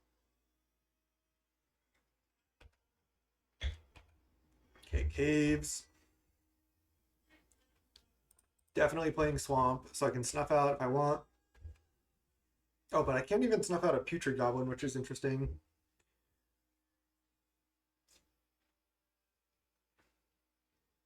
And I think I'm a Skirk Prospector. Okay. If they don't have a second land, I'm just going to cast down it on my turn. Oh, they do. I still could just go cast down right now. I don't know if I need to. I think it's probably better because then they can't sack it for 1 mana on their turn. So I'm just going to play cast down. Drawing Chainer's Edict would have been pretty sick there. But I want to leave my Swamp in play so I can Snuff Out if I need. It would have been interesting also just to snuff out there and then play Rot Farm. Putrid Goblin, yeah, because now I can't kill that. But I can kill like a Skirk Prospector with like the Persist trigger on the stack or something. So I don't think there's much they can do about that. All right, now let's just go Swamp Visionary. Yeah, having the Snuff Out for 0 mana here is just massive. Okay, Cast Down is perfect. I think I'm fairly safe with Snuff Out, but maybe they can still combo. They said I would have also had T3 in game 2 if you didn't kill my Prospector. Yep. Goblin Matron. I didn't realize how consistently that deck can combo so and so quickly as well. Skirk Prospector. Yep, makes sense. So now I'm just gonna play Pestilence, and then I don't know. Maybe I'm not. Because am I supposed to leave up Cast Down and Snuff Out? I think so. Oh, there's Bog. Bog is good, but I do want to play Pestilence this turn. So let's see. They're gonna play Skirk Prospector, and they have 2 cards left. And then they're going to sack the Putrid Goblin. And then Persist trigger on the stack. What if I kill the Skirk Prospector? This just isn't coming back. I'm pretty safe to play Pestilence, I think. I don't know if I need to, though. That's the question. Do I not need to? I think it's better to just leave up Cast Down, because I can just Pestilence later. Just going to go Rot Farm. Bounce this. Pass the turn. Leave up double removal spell. I think it's just safer. I can always cast down a Putrid Goblin here if I want. They're going to just play Skirk Prospector here.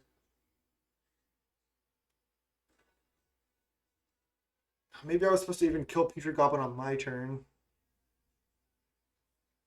Again, without Skirk Prospector, it's going to be tough for them to do too much. And especially with double removal spell here. I was going to say, it's going to be interesting if they don't go for Skirk Prospector. But if they cast this, I think I just cast down this right now. But then they could go for First Day of Class. So then if I cast down this and they go First Day of Class, that's annoying. All right, I'm going to let this resolve. I'm just going to let them sack the Putrid Goblin here. And then with the Persist trigger, I'll try to kill this. With Snuff Out. Because then I have the cast down for a potential black creature. I don't think they can go for it here.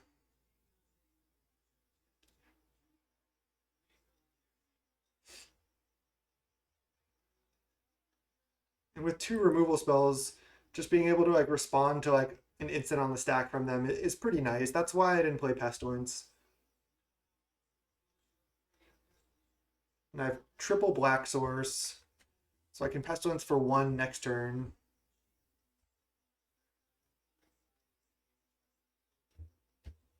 Yeah, I don't think they can go for anything here. Really interesting.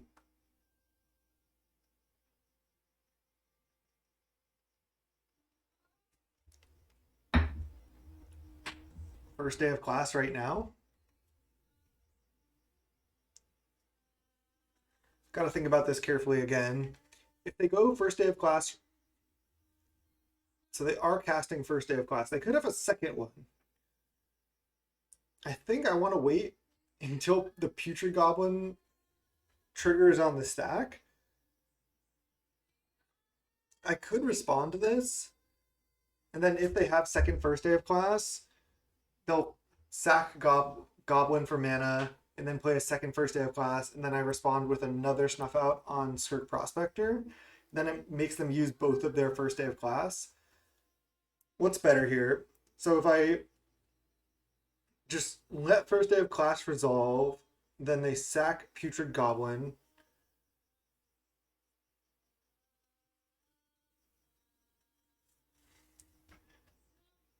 They sack Future Goblin, persist on the stack.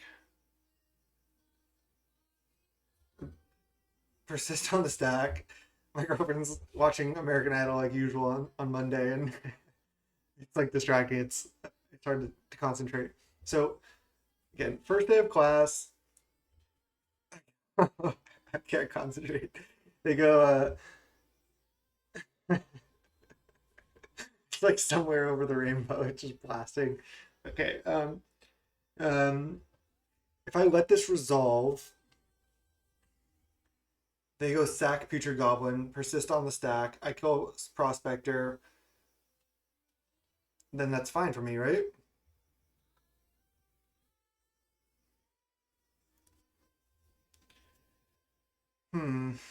If I... What if I also cast down... What if I cast down the Putrid Goblin right now?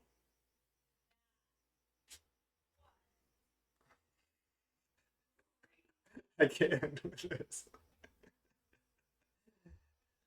I have to just make a decision at some point. I think I'm fine letting it resolve. They could have another sack outlet. Again, if I kill Putrid Goblin now, they're going to sack, get an extra mana. I'm just going to let it resolve. Maybe this is wrong. They get to learn here. But I have multiple removal spells. I think I'm going to be fine. They could play like a Goblin Sweater with haste here, but then I just still get to kill both of these. I'm not really sure. So it says Blue Stalker learns, and then it shows the card here. Okay. Okay, so they make 1 mana. I can't respond to that because it's a mana ability. That's funny. They cast another Putrid Goblin. Okay, so now I go Snuff Out, targeting Skirk Prospector, and then they go sack this, and then I go cast down, targeting Skirk Prospector as well, and then they can't do anything. Okay, I should be okay here. They sack this, and then I go cast down, target this with this trigger on the stack. And then Putrid Goblin just comes in with a +1/+1 counter on it with haste.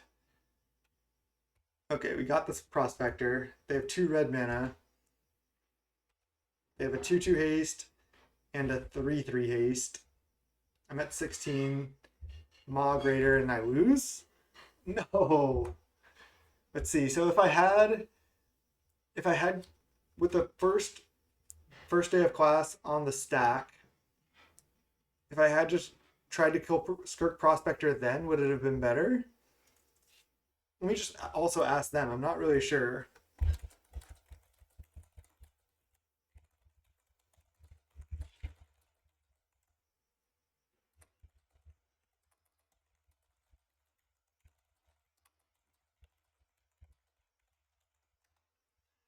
I was fine here. So again, first day of class on the stack, yeah, they said no. So they just had it regardless. Oh, I guess I can chump this. So this is only till end of turn. Yeah, that makes sense. Crazy turn. They were playing around Snuff Out plus Fumes. Okay, interesting. I have no Fumes in the 75, which is probably wrong. Okay, so they go infinite here. Then I just chump this. So I can have 6 here. And then I have 5 mana, so next turn I can go Pestilence plus activate 1 time. But they can't actually kill me here. I think it was weak to that depending on sequencing. Interesting. Yeah, I'm not really sure, to be honest. They're leaving this back. Oh, because they don't want it to have a -1/-1 counter on it. All right, so I have to block here.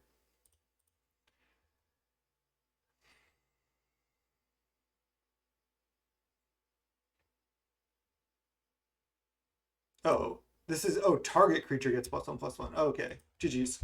I thought it was just only this creature. Wow, that was pretty incredible. Yeah, so I don't think I had any outs. Because if I had, with first day of class on the stack, if I had killed the prospector, then they still just get to go, okay, first day of class resolved, Maw Grader kill you. GG's. That was a fun match. I thought I was going to win that one. I think I played well to leave up both removal spells because I knew that I needed to just survive that turn. Man, that was close. Opponent's draws, they mulliganed a lot, but that was pretty impressive how they were able to... They comboed through double removal spell there. And I don't think I messed up. But what if on my turn, I had just killed the Putrid Goblin with Cast Down? Maybe that would have been better. Let me ask them that. It's not going to let me. Classic Magic Online. GG's, Blue Stalker. 2-1 there. So again, the other thing I could have done was cast down on Putrid Goblin on my turn and then pass, knowing they have Skirk Prospector in hand, but I'm not sure. I'll see you in round 4. All right, welcome to round 4. We're against Hobbit 73. We're gonna keep this hand. Frodo Baggins over here, Samwise Gamgee, but that last round was super fun against Blue Stalker. That was a fun match. They played really well. They got us. Let me know in the comments. Tell me if I did anything wrong. I really want to know. Like, tell me if I could have won that game, and point out like what you would have done in that situation. I mean, again, I did consider cast down on my turn on the Goblin with Persist, but I decided against it because I thought I was safe with double removal spell. I could respond to like a first day of class. I had a lot of stuff I could do, so yeah, I liked my line. I'm just gonna play Chasm here. They seriously were able to just combo through double removal spell.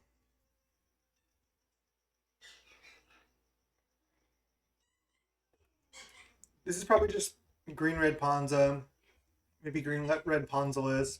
The new lists I've seen, they generally play like 8 land destruction spells, but they don't run Wild Growth, and they play 4 Highland Forest. So I'm thinking that this opponent is probably on that list. That's the recent popular version of it. And they even play some Gruul Turfs, the green-red bounce land. So I think they're probably on that, if I had to guess. Like, I wouldn't be surprised if this is a Thermokarst here.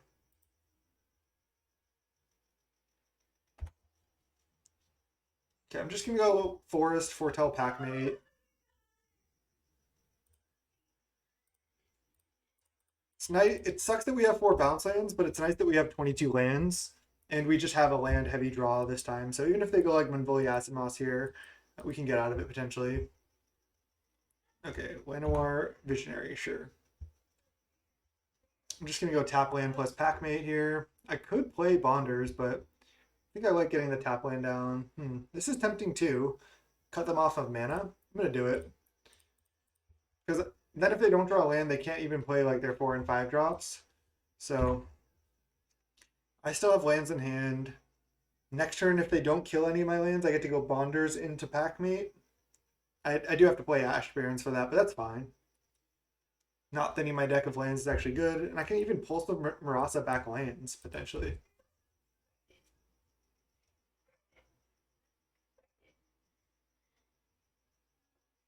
All right, there's Sprawl.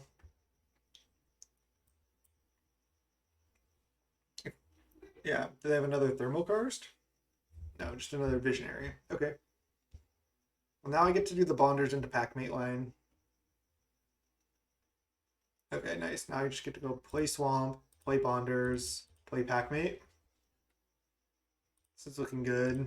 It's definitely not over. And they are getting up to a lot of mana. But so are we. They have 5 mana right now. We have 5 mana.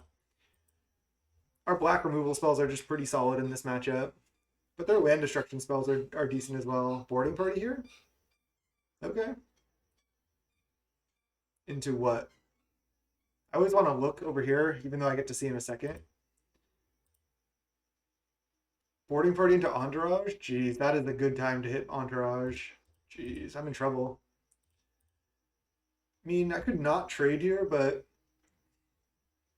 I think I'm supposed to, especially with these edicts in the yard. Just I don't want to take 6 really. I know they have the monarch and I can't necessarily take it back, but I think this is what I want to do. All right, let's go Visionary and then Forest and then plan to Pulse Marasa back a Packmate here. Ooh, Crypt Rats. Do I just play Crypt Rats? It's not bad. I think I like just pass with Pulse Marasa up and then just get back a Packmate. It's not great on this board, but it's also not bad. And I can just do it kind of like a surprise Crypt Rats later, potentially. I need to draw more cast downs, but these edicts should be reasonable. I think I'm the more grindy deck in the long game here.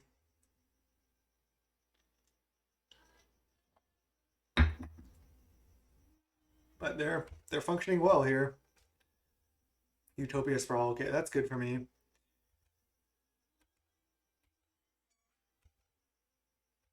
So I think I have to chump Boarding Party. I don't have to, but I can.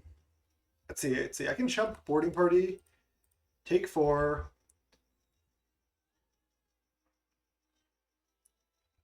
Then I'm just thinking, can I? Let's see. If I pull the Marasa back, Packmate, then I can go Crypt Rats with 3 black up, but I can't Crypt Rats for 4. But if I just cycle Ashburns for Swamp, I guaranteed can Crypt Rats for 4. So I think that's actually the line. I'll just pull some Marasa later. I can also pull some Marasa back a Crypt Rats, which is pretty cool. They still have the Monarch, which is annoying. Oh, there's a Pestilence. Still going to go for the Crypt Rats line here. So I can just Crypt Rats away the board. They have the Monarch, though, which is the problem.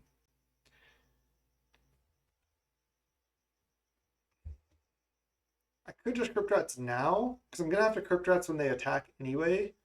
And then that cuts them off of 1 mana. I think it's actually correct.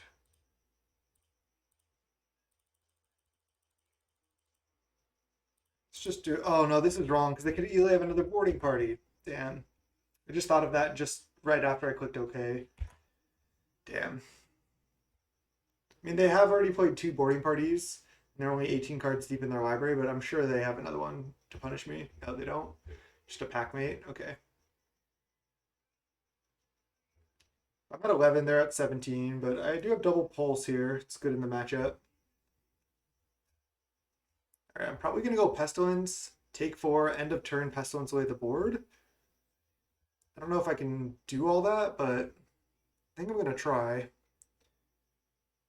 So let's see, if I go, I have 5, 6, 7 mana, so I can go cycle Ash Barrens, get Swamp, play Pestilence, and have Pestilence for 3 up. And then just pass here. Then I can Pulse and gain life and maybe kill them with Pestilence at some point. Because I can like Pulse back a creature, play a creature, keep my Pestilence around. I'm just going to plan to take 4 here. I go to 7, so I'm safe. Okay. So they're making me Pestilence for 1 right now. Sure. Maybe I should not be playing Snowlands because of this.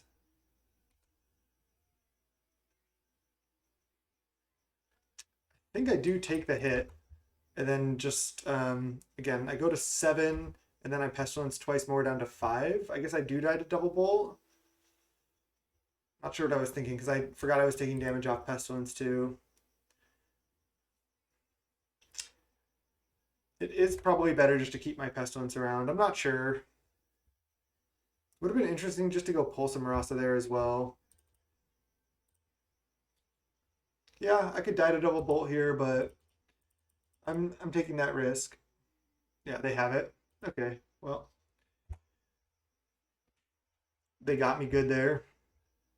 Maybe this matchup's not as good as I think, especially that I have all these bounce lands. So I could have just gone Pulse in response to that land destruction spell. Oh, do they play Bonders Tournament, right? They have to. They definitely have to. I don't think Penumbra Spider's good, actually. I'm just going to bring in 2 Gleeful Sabotage. That's probably all I would bring in anyway. Can just cut like a Wrath or 2.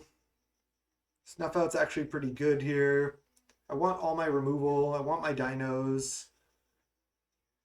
I could board out 1 dino because, again, they play 8 land destruction spells, and that's a 7 drop. Could even just board out 2 dino and just be the mid-range deck with removal. I think I can board out Pestilence. Most of their stuff is pretty massive. Let's just try this. Minimally board here. I don't want Reaping the Graves, really. All right. That was pretty impressive from that deck as well. It's just a good mid-range build of the deck without Wild Growth. It's a little bit slower, but it has a better like mid and late game. Let's just go Swamp Go, Ash Barrens for Swamp. Could have gone Forest Go, but technically I think I should just do this, even though it gives up a little bit of information. Just better to have more black sources in play. I'm just gonna Edict that. I guess I can just play Swamp here too. I don't need double green for anything. 1 second. All right, we had a wine glass breaking situation, so we got lose for a second. He's concerned about what's going on out there, but I am just gonna go Forest, Edict. I know I could have played Swamp, but as you can tell, I'm a little bit distracted right now. I think he's getting picked up by the green screen because he's like a tan color. I don't know why he's not green. Maybe it's just the way the light is reflecting off him right now, but pretty funny. I definitely like just playing Edict over the other removal spells there. Oh, they do have Wild Growth. Interesting. I wonder if they have 4 Wild Growth. I don't know. Pulse. Pulse is actually good. I'm probably going to just pulse back my land right here because it's like an efficient play. Trying to play with lose here. Okay, they don't have red mana yet. Visionary, okay. Again, they're not close to killing any of my stuff. I think I should just use Pulse now while it's efficient. Let's do it. Just getting another land is good in this matchup. Gain 6 is good as well. I can untap and cast down this. Let's just go cycle, get Swamp, play Swamp, cast down right now. Just developing our board. By developing our board, I mean just playing 1 land per turn, playing removal spells. Seems fine. It's so funny on the green screen here. I don't know why it's picking up like that, but okay, well maybe they just have dinos and boarding parties or something in hand, which also is honestly not great for me in the long run. All right, let's just cast this. Maybe we draw a tap land we want to play. He's like really concerned about what's going on out there. Cram Session, okay.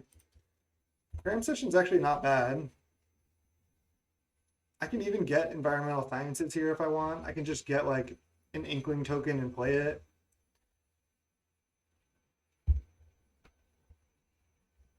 I can get, okay, well, I'm gonna play Visionary first. You gotta wait, bud, you gotta wait. Gotta clean up the broken glass. Okay, let's go Cram Session. He's like fighting me. You gotta wait, bud. I could also just get a Fractal Summoning. It's not that big yet. I can get an introduction to Prophecy. I think I just get Inkling Summoning, honestly. Hey, you gotta wait, bud. It's being crazy. I feel like they just have like bolts and boarding parties in hand or something, and they just never drew a red source. I'm at 30, which doesn't really matter that much here. Dino. Maybe they just have a bunch of dinos in hand too. Dino into wild growth. Okay, at least it wasn't Utopia Sprawl. So I can just Chainer's Edict that. Next turn I can just go Chainer's Edict plus Summoning. And then attack for 5. This game is looking good here. Okay, let's go get a forest. Or no. Yeah, I should be fine to get forest. This is only triple black. Maybe I want... Yeah, against land destruction, I think it's better to have forest. Let's just go Chainer's Edict you. Still think this is the line. Just get to Edict this away here. Play a 2-1 flying and attack for 5. Wait, bud. Breaking glass is like one of the most annoying things to clean up. Okay, we might be good. Okay, another dino. Another dino I can beat. I can just snuff out that. And even if they hit another creature, I still have 2 more removal spells and a dino. Because I can cast dino and snuff out next turn. Okay, well now I can't. Involi Acid Moss Swamp, sure. Let's just untap and see what we draw. Because if I draw a land, I'll just start with dino in case I hit a removal spell. Hold up, bud. We're almost good. And then if not, I can just kill this. Okay, well there's a tap land. So let's just go cast down. Because I only have 6 mana right now. Chasm. I still have triple Edict in the yard, which is nice.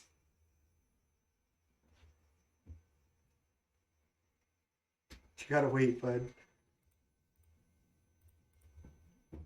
Okay, attack with all creatures.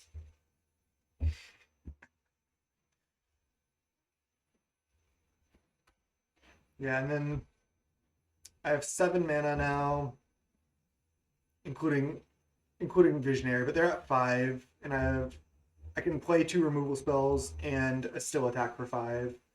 They do have a red source now. Thermokarst, my tap land. They go to 6. And then they play a dino or something, or just nothing. They're just gonna play a bolt to survive, maybe. There's a rot farm. All right, let's just attack with everything. Play a rot farm. Pass the turn. Lightning bolt my packmate. They go to 2.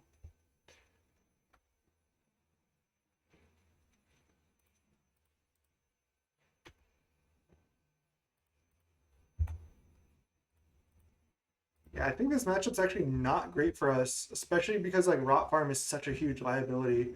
I don't really think I can side out Rot Farm, but yeah, that's a huge liability. All right, do I want to change anything? Could go down another dino and then keep in like a pestilence or something.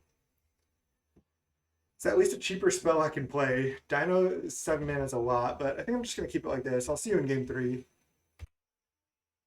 All right. Even though Lewin tried to hamper us there a little bit by distracting me, we were able to get game 2. Let's go game 3 here. Gonna keep this kind of clunky draw, but we do have double snuff out. If they lead Arbor Elf, I'm just gonna snuff out it for sure. Okay, nice. Just gonna go Woodland Chasm, snuff out, and then my lands are pretty safe. Woodland Chasm, snuff out is just such a satisfying play. Same with like Ice Tunnel, snuff out on 1. It's just like you don't usually get to do that in Pauper, and these new lands just made snuff out so much better.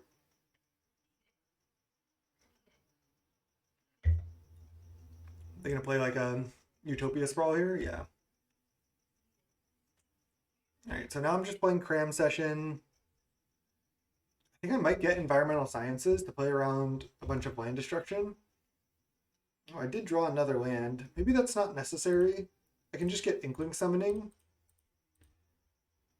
It's kind of annoying for them. I think it's between Environmental Sciences and Inkling Summoning. I think Environmental Sciences is decent. Another land gets me closer to Dino, gains 2 life. But Inkling Summoning is just like a body that matters. I'll just get the Summoning. This learn lesson package has been pretty fun, if nothing else. And cram session does seem good in the deck. Okay, this is just a pack mate. Oh, it's an acid moss. Okay, it's bad. Yeah, see, this is where I wish I had gotten the environmental sciences. I'm so far behind now. On the draw too. This is just brutal. Oh god, do I do it? I mean, I think I do it. I don't have Snuff Out up. I need them to not have another land destruction spell. Maybe this is wrong. I should have maybe waited as long as possible on the rot farm. Yeah, I just basically needed them to not have a removal spell there. So they must have some number of dinos. They have 6 mana and they didn't play a card. All right, I think I played Bonders over Inkling Summoning because I just want to make more mana here. They could have like an Ancient Grudge, I guess. No? Okay. Land Dino, I assume. This has to be Dino. Hopefully it's just Dino into Wild Growth. Oh, it's Acid Moss. They must have just drawn that. Maybe they just have lands. It's a possibility. I just get to go Forest Inkling Summoning here. This Dino is just getting farther and farther away.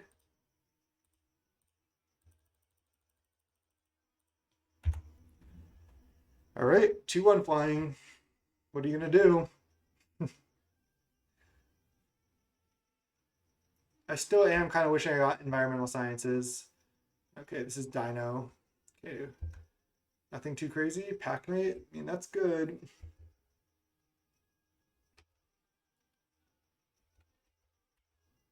I think I just snuff out the Dino. We'll see what I draw. I could just play a Pestilence. Rot Farm. Rot Farm is kind of brutal here. This Mire is also just a tapped swamp right now. One thing I could do, I could just snuff out this for 4 mana. I mean, I probably don't like that. What I could do is I could just play Pestilence, snuff out this, and attack for 2, and then take 3. I think that's the line I like. I'm going to do it. It's not ideal, but also paying life here with the Pestilence is also not ideal, but I think this is what I need to do. And probably just going to lose to multiple dinos that they have, but the land destruction has been pretty brutal. All right, 4 mana. If they don't have dino, I could get out of this with the Pestilence. No, they do.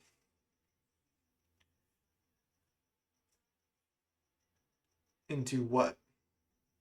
Visionary, okay. And then I get hit to 13 here.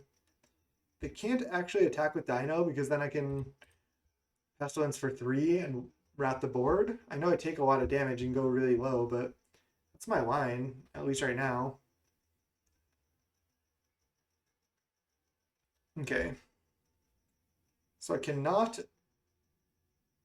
play Bonder's Ornament and have triple Pestilence activation up. So I just need to go play Rot Farm, bounce, pass, and then if I block Dino and then activate Pestilence 3 times, or I guess I can just, yeah, I can activate 2 or 3 times. We'll see. But I need, I guess I just have to go to damage first because I need to damage the Dino. So if they just have Lightning Bolt here, which they could certainly have, I'm also going to lose. I'm going to try to block Dino. And then probably just Pestilence. Oh no, yeah, I can't Pestilence before damage. That's the downside. I mean, if I Pestilence for 3 right now, I go to 10, then I go to 4. I die to double bolt again, but alternatively, if I just block Dino, and then I take 5, 8, 10, I can't even Pestilence for 3. All right, well, let's just do this.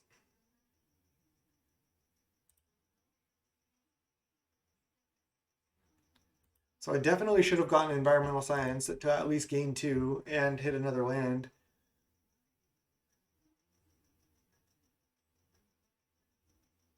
Could have also just gotten like the exile, they draw a card, but I don't think that's right. So I go to 4, and then do they have double bolt? I also need to draw something good here. Yeah, they have it. GG's.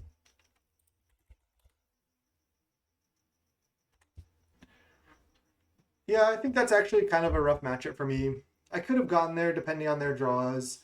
Um, but yeah, with the land destruction, they're able to like keep me off playing big stuff, and then they play big stuff. It's kind of rough. So down to 2-2. We've had 4 close matches. Let's see if we can fight back in 3-2 this league. Still been a really fun league. And after match 1, game 1, I've been playing, game 1, match 1, I've been playing better since then. So finally playing decent. And let's go round 5. See you there. All right, welcome to round 5 here. We're against Marshmallovsky, and I lost to this player in the semifinals of the challenge yesterday, or the day before. But I'm gonna keep this hand.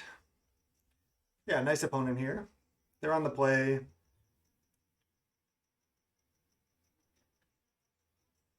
Same deck for the opponent. Different deck for us. Let's go Chasm Go. Turn 2 Cram Session. Turn 3, not sure what I'm going to play yet, but we'll see.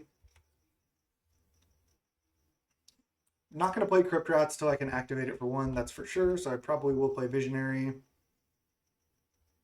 Meyer. Okay, let's just go Cram Session. What do I get? I think I just get Inkling Summoning. I could get either Introduction to Annihilation. I think I'm just getting Summoning. They're on, I'm pretty sure, just the straight Grixis version. So, it's a bug right here. So I don't think they have Skyfishers and stuff. Could have Thoughtcast here. Yep. So I'm planning on just playing Visionary because then turn 4 I can still go Crypt Rats, activate for 1. Seems good. Snuff Out. Okay, Snuff Out's actually good in this matchup because it can just kill a Tog as well. Pass. Their draw does not seem to be too broken, which is good for me.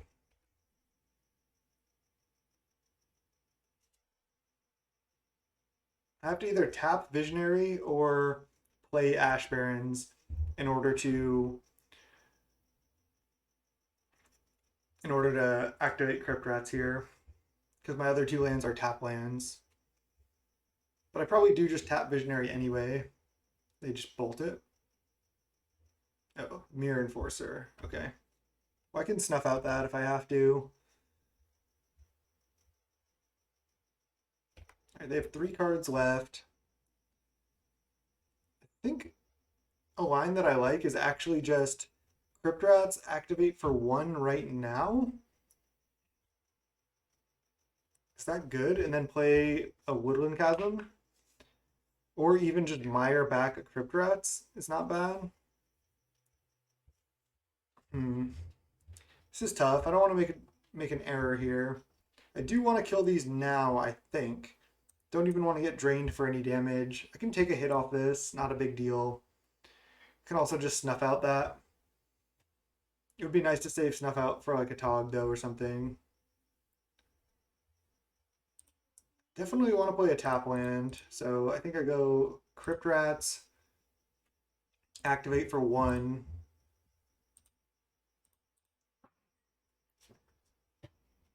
And then again, I can kill this right now.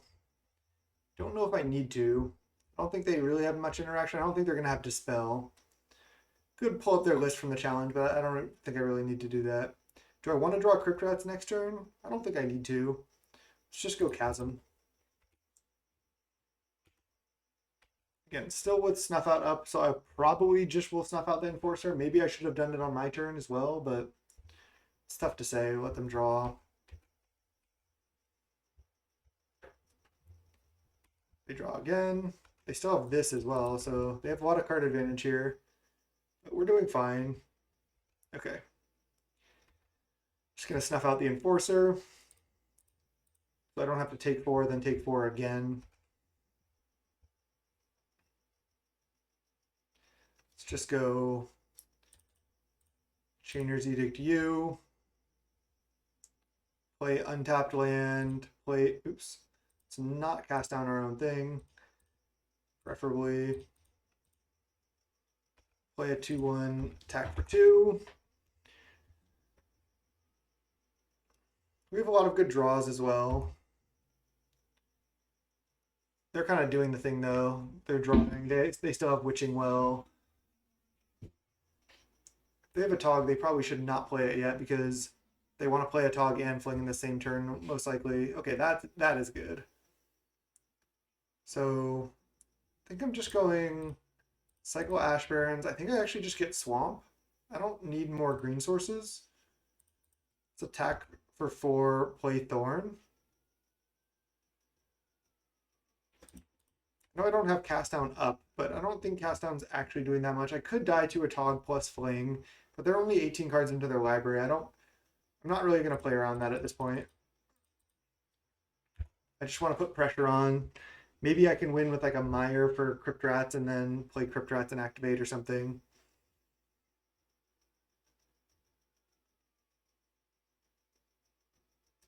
They're at 13, I'm at 16. There's a Bog. I don't think that really matters.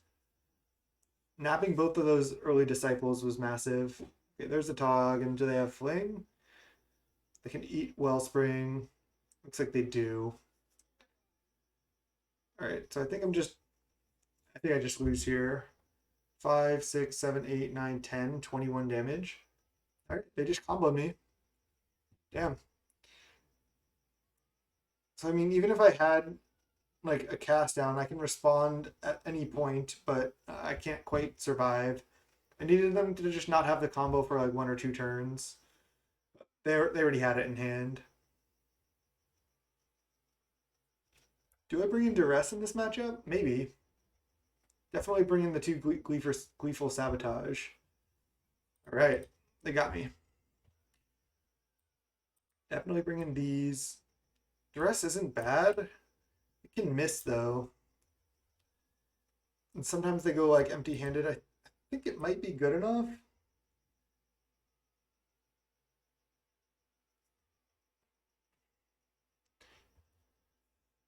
I want all the snuff outs. Yeah, this is going to be rough here. Do I board out a Dino? I mean, Dino seems pretty decent. Chainer's Edict seems fine.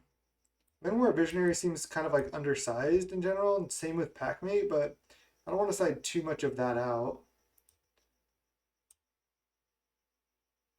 Board out 1 Pestilence, 1 Crypt Rats. I mean, these cards are decent as well. I can just board out like 1 Edict.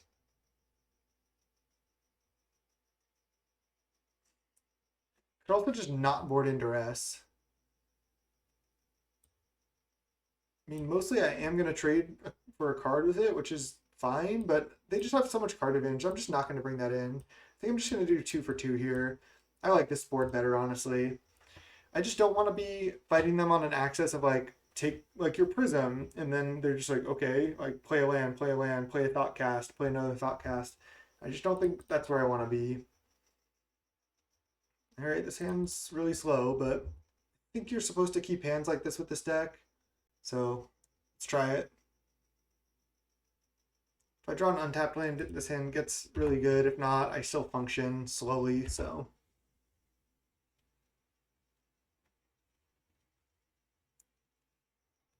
Basically not doing anything till turn 4 most likely here, so that's not good, but. Okay, Gleeful Sabotage is probably the best non-land draw I could have.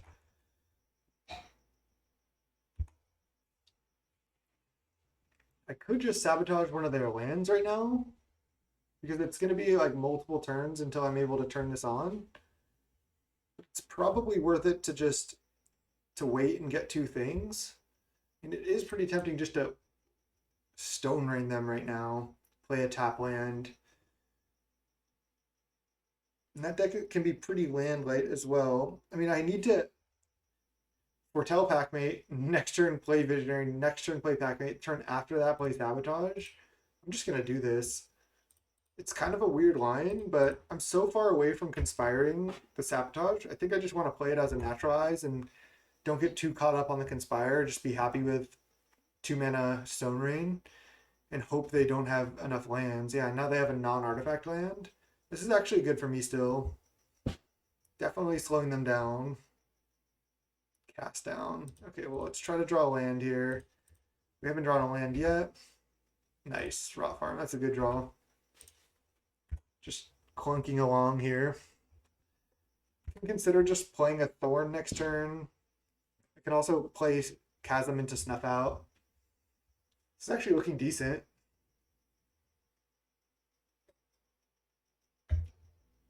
I like the Gleeful Sabotage line though.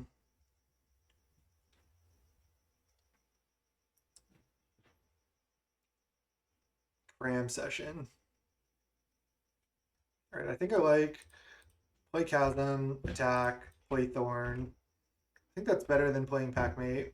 Getting down the Monarch right now seems pretty safe. And that's a good way to win this matchup, I feel like. Because now I can just keep drawing cards with Monarch and then keep drawing removal spells that way. I have 6 mana next turn. A Tog plus Fling is pretty scary because my removal doesn't really deal with that well. But if they ever play early Togs, I just get to kill them. They discarded Galvanic Blast last turn? Wow. Duress me. Okay, so they can take Snuff Out. They can also just take Cram Session or Cast Down, obviously. It's between those three. They take the Snuff Out, not surprising. I'm on 6 mana. I might want to Cram Session for environment, whatever that thing is. Environmental Sciences. Duress me again, take Cram Session? That would be, I think they're going to take Cast Down. Yeah. It's not like Cram Session is that insane here. Another Rot Farm. Okay, now I'm not getting Environmental Sciences. So let's just go, let's see, 4, 5, 6. Let's just go Packmate. Cast Down. Do I want to leave up Cast Down? I don't think so. Go Cram Session. Go to 24. I mean, I could get Introduction to Annihilation. I can also just get Inkling Summoning or Fractal Summoning.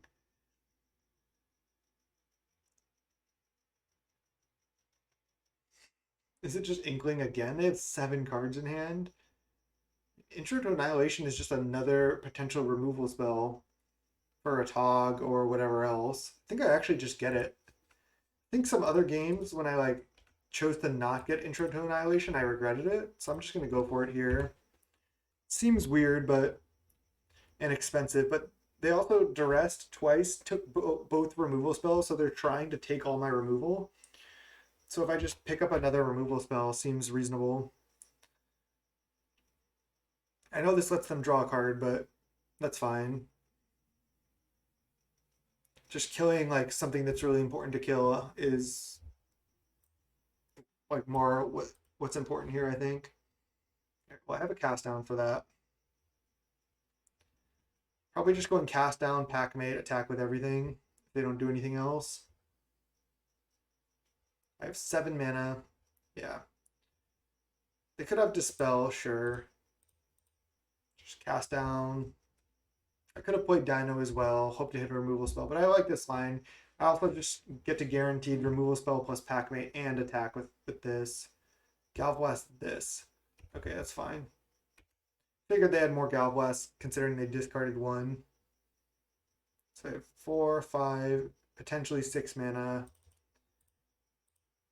Would I rather attack or would I rather foretell Packmate? I think I'd rather attack because then I get to play Woodland Chasm. And getting damage is actually relevant, I think. I mean, getting the the discount on the Packmate next turn is also good, but ooh, Gleeful Sabotage. Now I can kill 2 lands. They can't Atog plus Flynn me yet. Double Atog, okay. But now I just get to kill 2 artifacts. Oh wow. Disciple.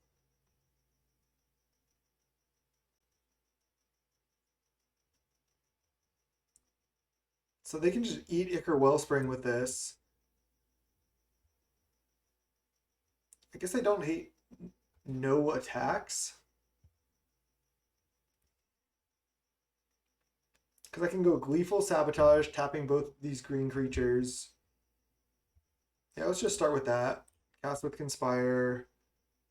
Target this, and they can sack them both to a Tog, sure.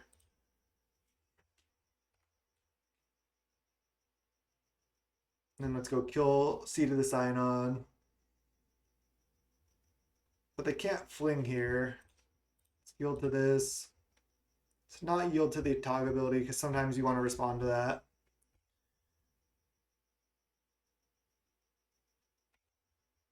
Oh, does this not resolve now? Oh no, I can choose new targets. Okay, nice.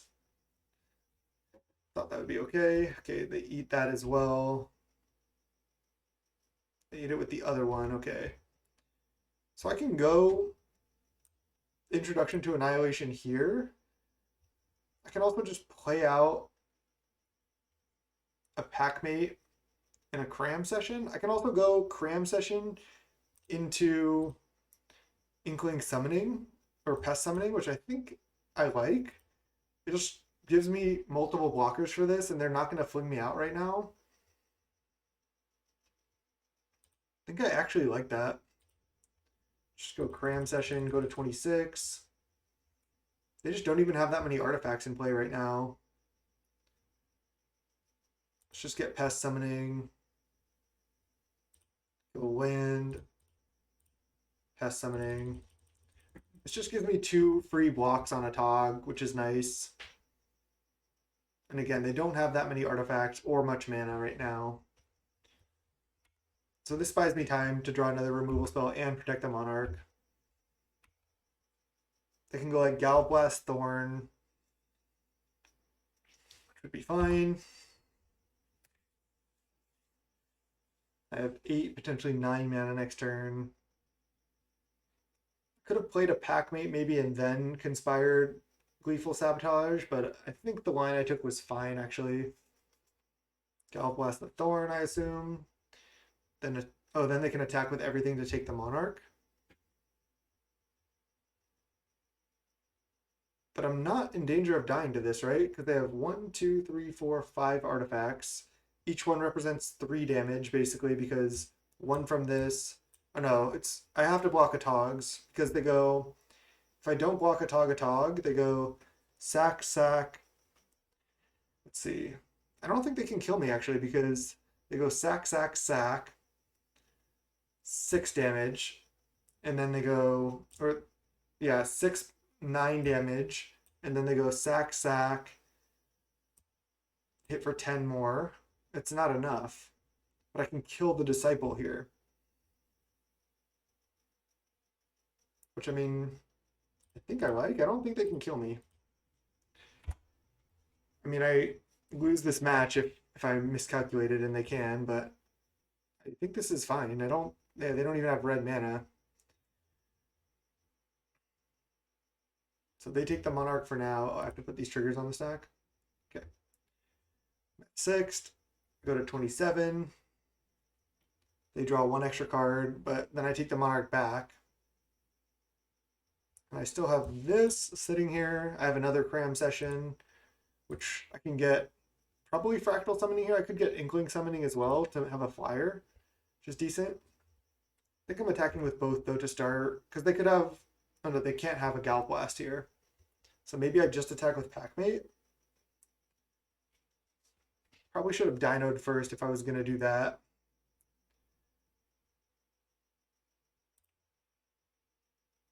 All right, just attack here. Then I think I just go Bonder's Ornament into Dino. So I become the Monarch. Let's see, if I go like this, I have 4, 5, 6, 7 mana. I have to tap this. I guess I'm just going Dino. That's one too many mana. Duh. So let's see, 6, 3, 4, 5. Yeah. Let's just go Dino. See what happens. Manowar Visionary, okay. Now I can foretell Packmate or cast Cram Session. Probably just gonna cast Cram Session here. I could just do nothing as well. But I think this is fine. Just cast Cram Session. I don't think I'm in danger of dying. Could have attacked for 5 that turn as well. Yeah, nice. That was sweet. The life gain in Cram Session was just too much. Just passed the test. All right, that was sweet. I think I like the sideboard. We drew both Gleeful Sabotages there. Got there. Let's just do that again. Draw my 2 sideboard cards. Yeah, I mean, I'm going to keep this. I can play spells. Keep. I already F6. Let's see. Duress, take Gleeful Sabotage. That's annoying.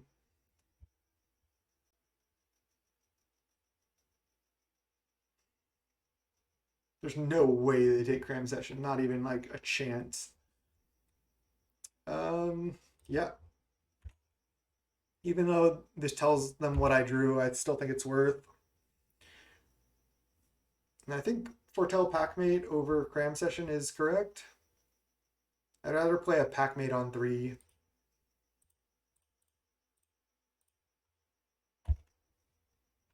No rush to Cram Session here. I mean, I could go turn 2 Cram Session, turn 3 Inkling Summoning, but I think I'd rather turn 3 Packmate, draw a card. And probably just play another Chasm, most likely. We'll see what I draw. Thoughtcast? Yeah. Oh, then they have to tap out for it. Do they not have another land? Oh, Witching Well. Okay. I understand why people play this. I just never liked this card.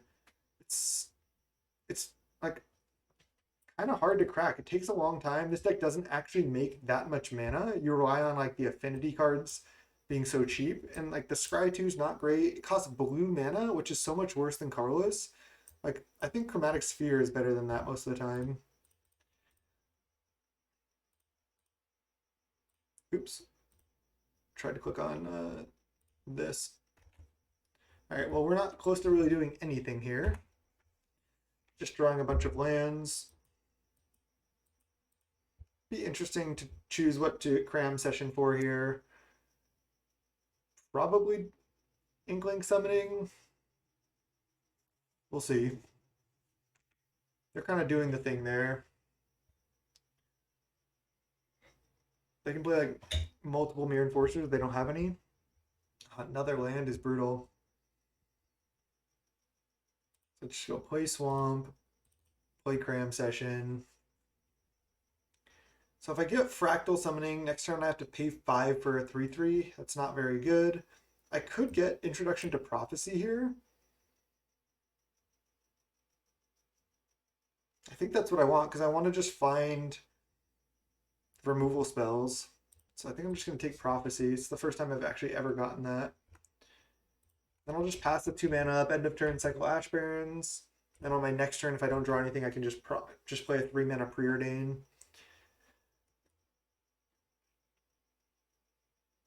Okay, well, I need a removal spell now. Second Atog. Okay, well now I might just be dead.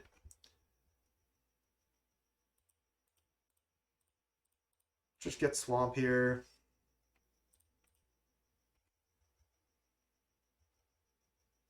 Okay, there's the Chainer's Edict. So I suppose I lead on intro because why not? If they have a removal spell plus Fling, yeah, I'm gonna die, but I could just top this, but then it's likely I'm not gonna do anything next turn. So I think I'm just supposed to bottom Thorn. Okay. Not going to attack, just going to chump. I know they can just eat a sphere and kill my wolf, but I'm too scared here, basically. Yeah, if they have Galvanic Blast plus Fling, I think I die, but is what it is. I can also play a Thorn while they're just sacking now to draw. Maybe they're looking for something. Because they can just sack now to make it bigger and not spend any mana. Great Furnace. No Galv Blast on Wolf one time. Maybe they sided out some number of Galv Blasts because all my creatures cantrip basically. And if I can resolve Thorn, it should be decent. Oh no. Witching Well. 4, 5, 6, 7, 8, 9. That's 18. 21. That's not enough yet. They need another Galv Blast or a Fling. I want a 3/2, not be 2/3. Don't kill me. No. Now that they just go for it. Oh, if I had Snuff Out, I shouldn't have F6'd. Maybe they wouldn't have gone for it. I shouldn't have F6. That was a mistake. I wasn't thinking about that I could have Snuff Out. Wait. Oh no, yeah, they have it just by 1. Damn. They would. I don't think they would have gone for it if I wasn't F6'd. GG's. 0-2 against Marshmallow.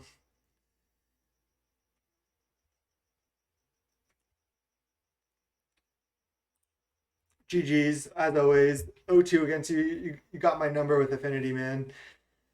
Jeez. 2-3. 2-0 into 0-3. All right. I think this deck is not great, to be honest. But it was still a lot of fun. I don't think I'm going to be playing it more just because, I mean, I don't think these like the rock type decks are even that great in general. Like learn or not learn. I think the learn package is actually fine. I don't know if it's great because you lose out on a lot of good sideboard cards. Like if we had another Gleeful Sabotage or two, that probably would help a lot. But I think the Cram Session learn package is fine. But again, I just don't know if this deck is that great. Yes, it has some good matchups. And like I think in the 2 leagues I've played, of course I haven't played against Burn once. I think Burn would be a great matchup. Just having the 4 Cram Session main. But still a lot of fun. It's fun to explore, learn. I think there's some other potential shells where I could see a bigger learn package being good. Maybe I'll brew those at some point in the future. But for now, my channel is youtube.com/snapbolt. Thanks so much for watching this league. I had a good time. Subscribe, like this video. Till next time. Thank you so much. Peace.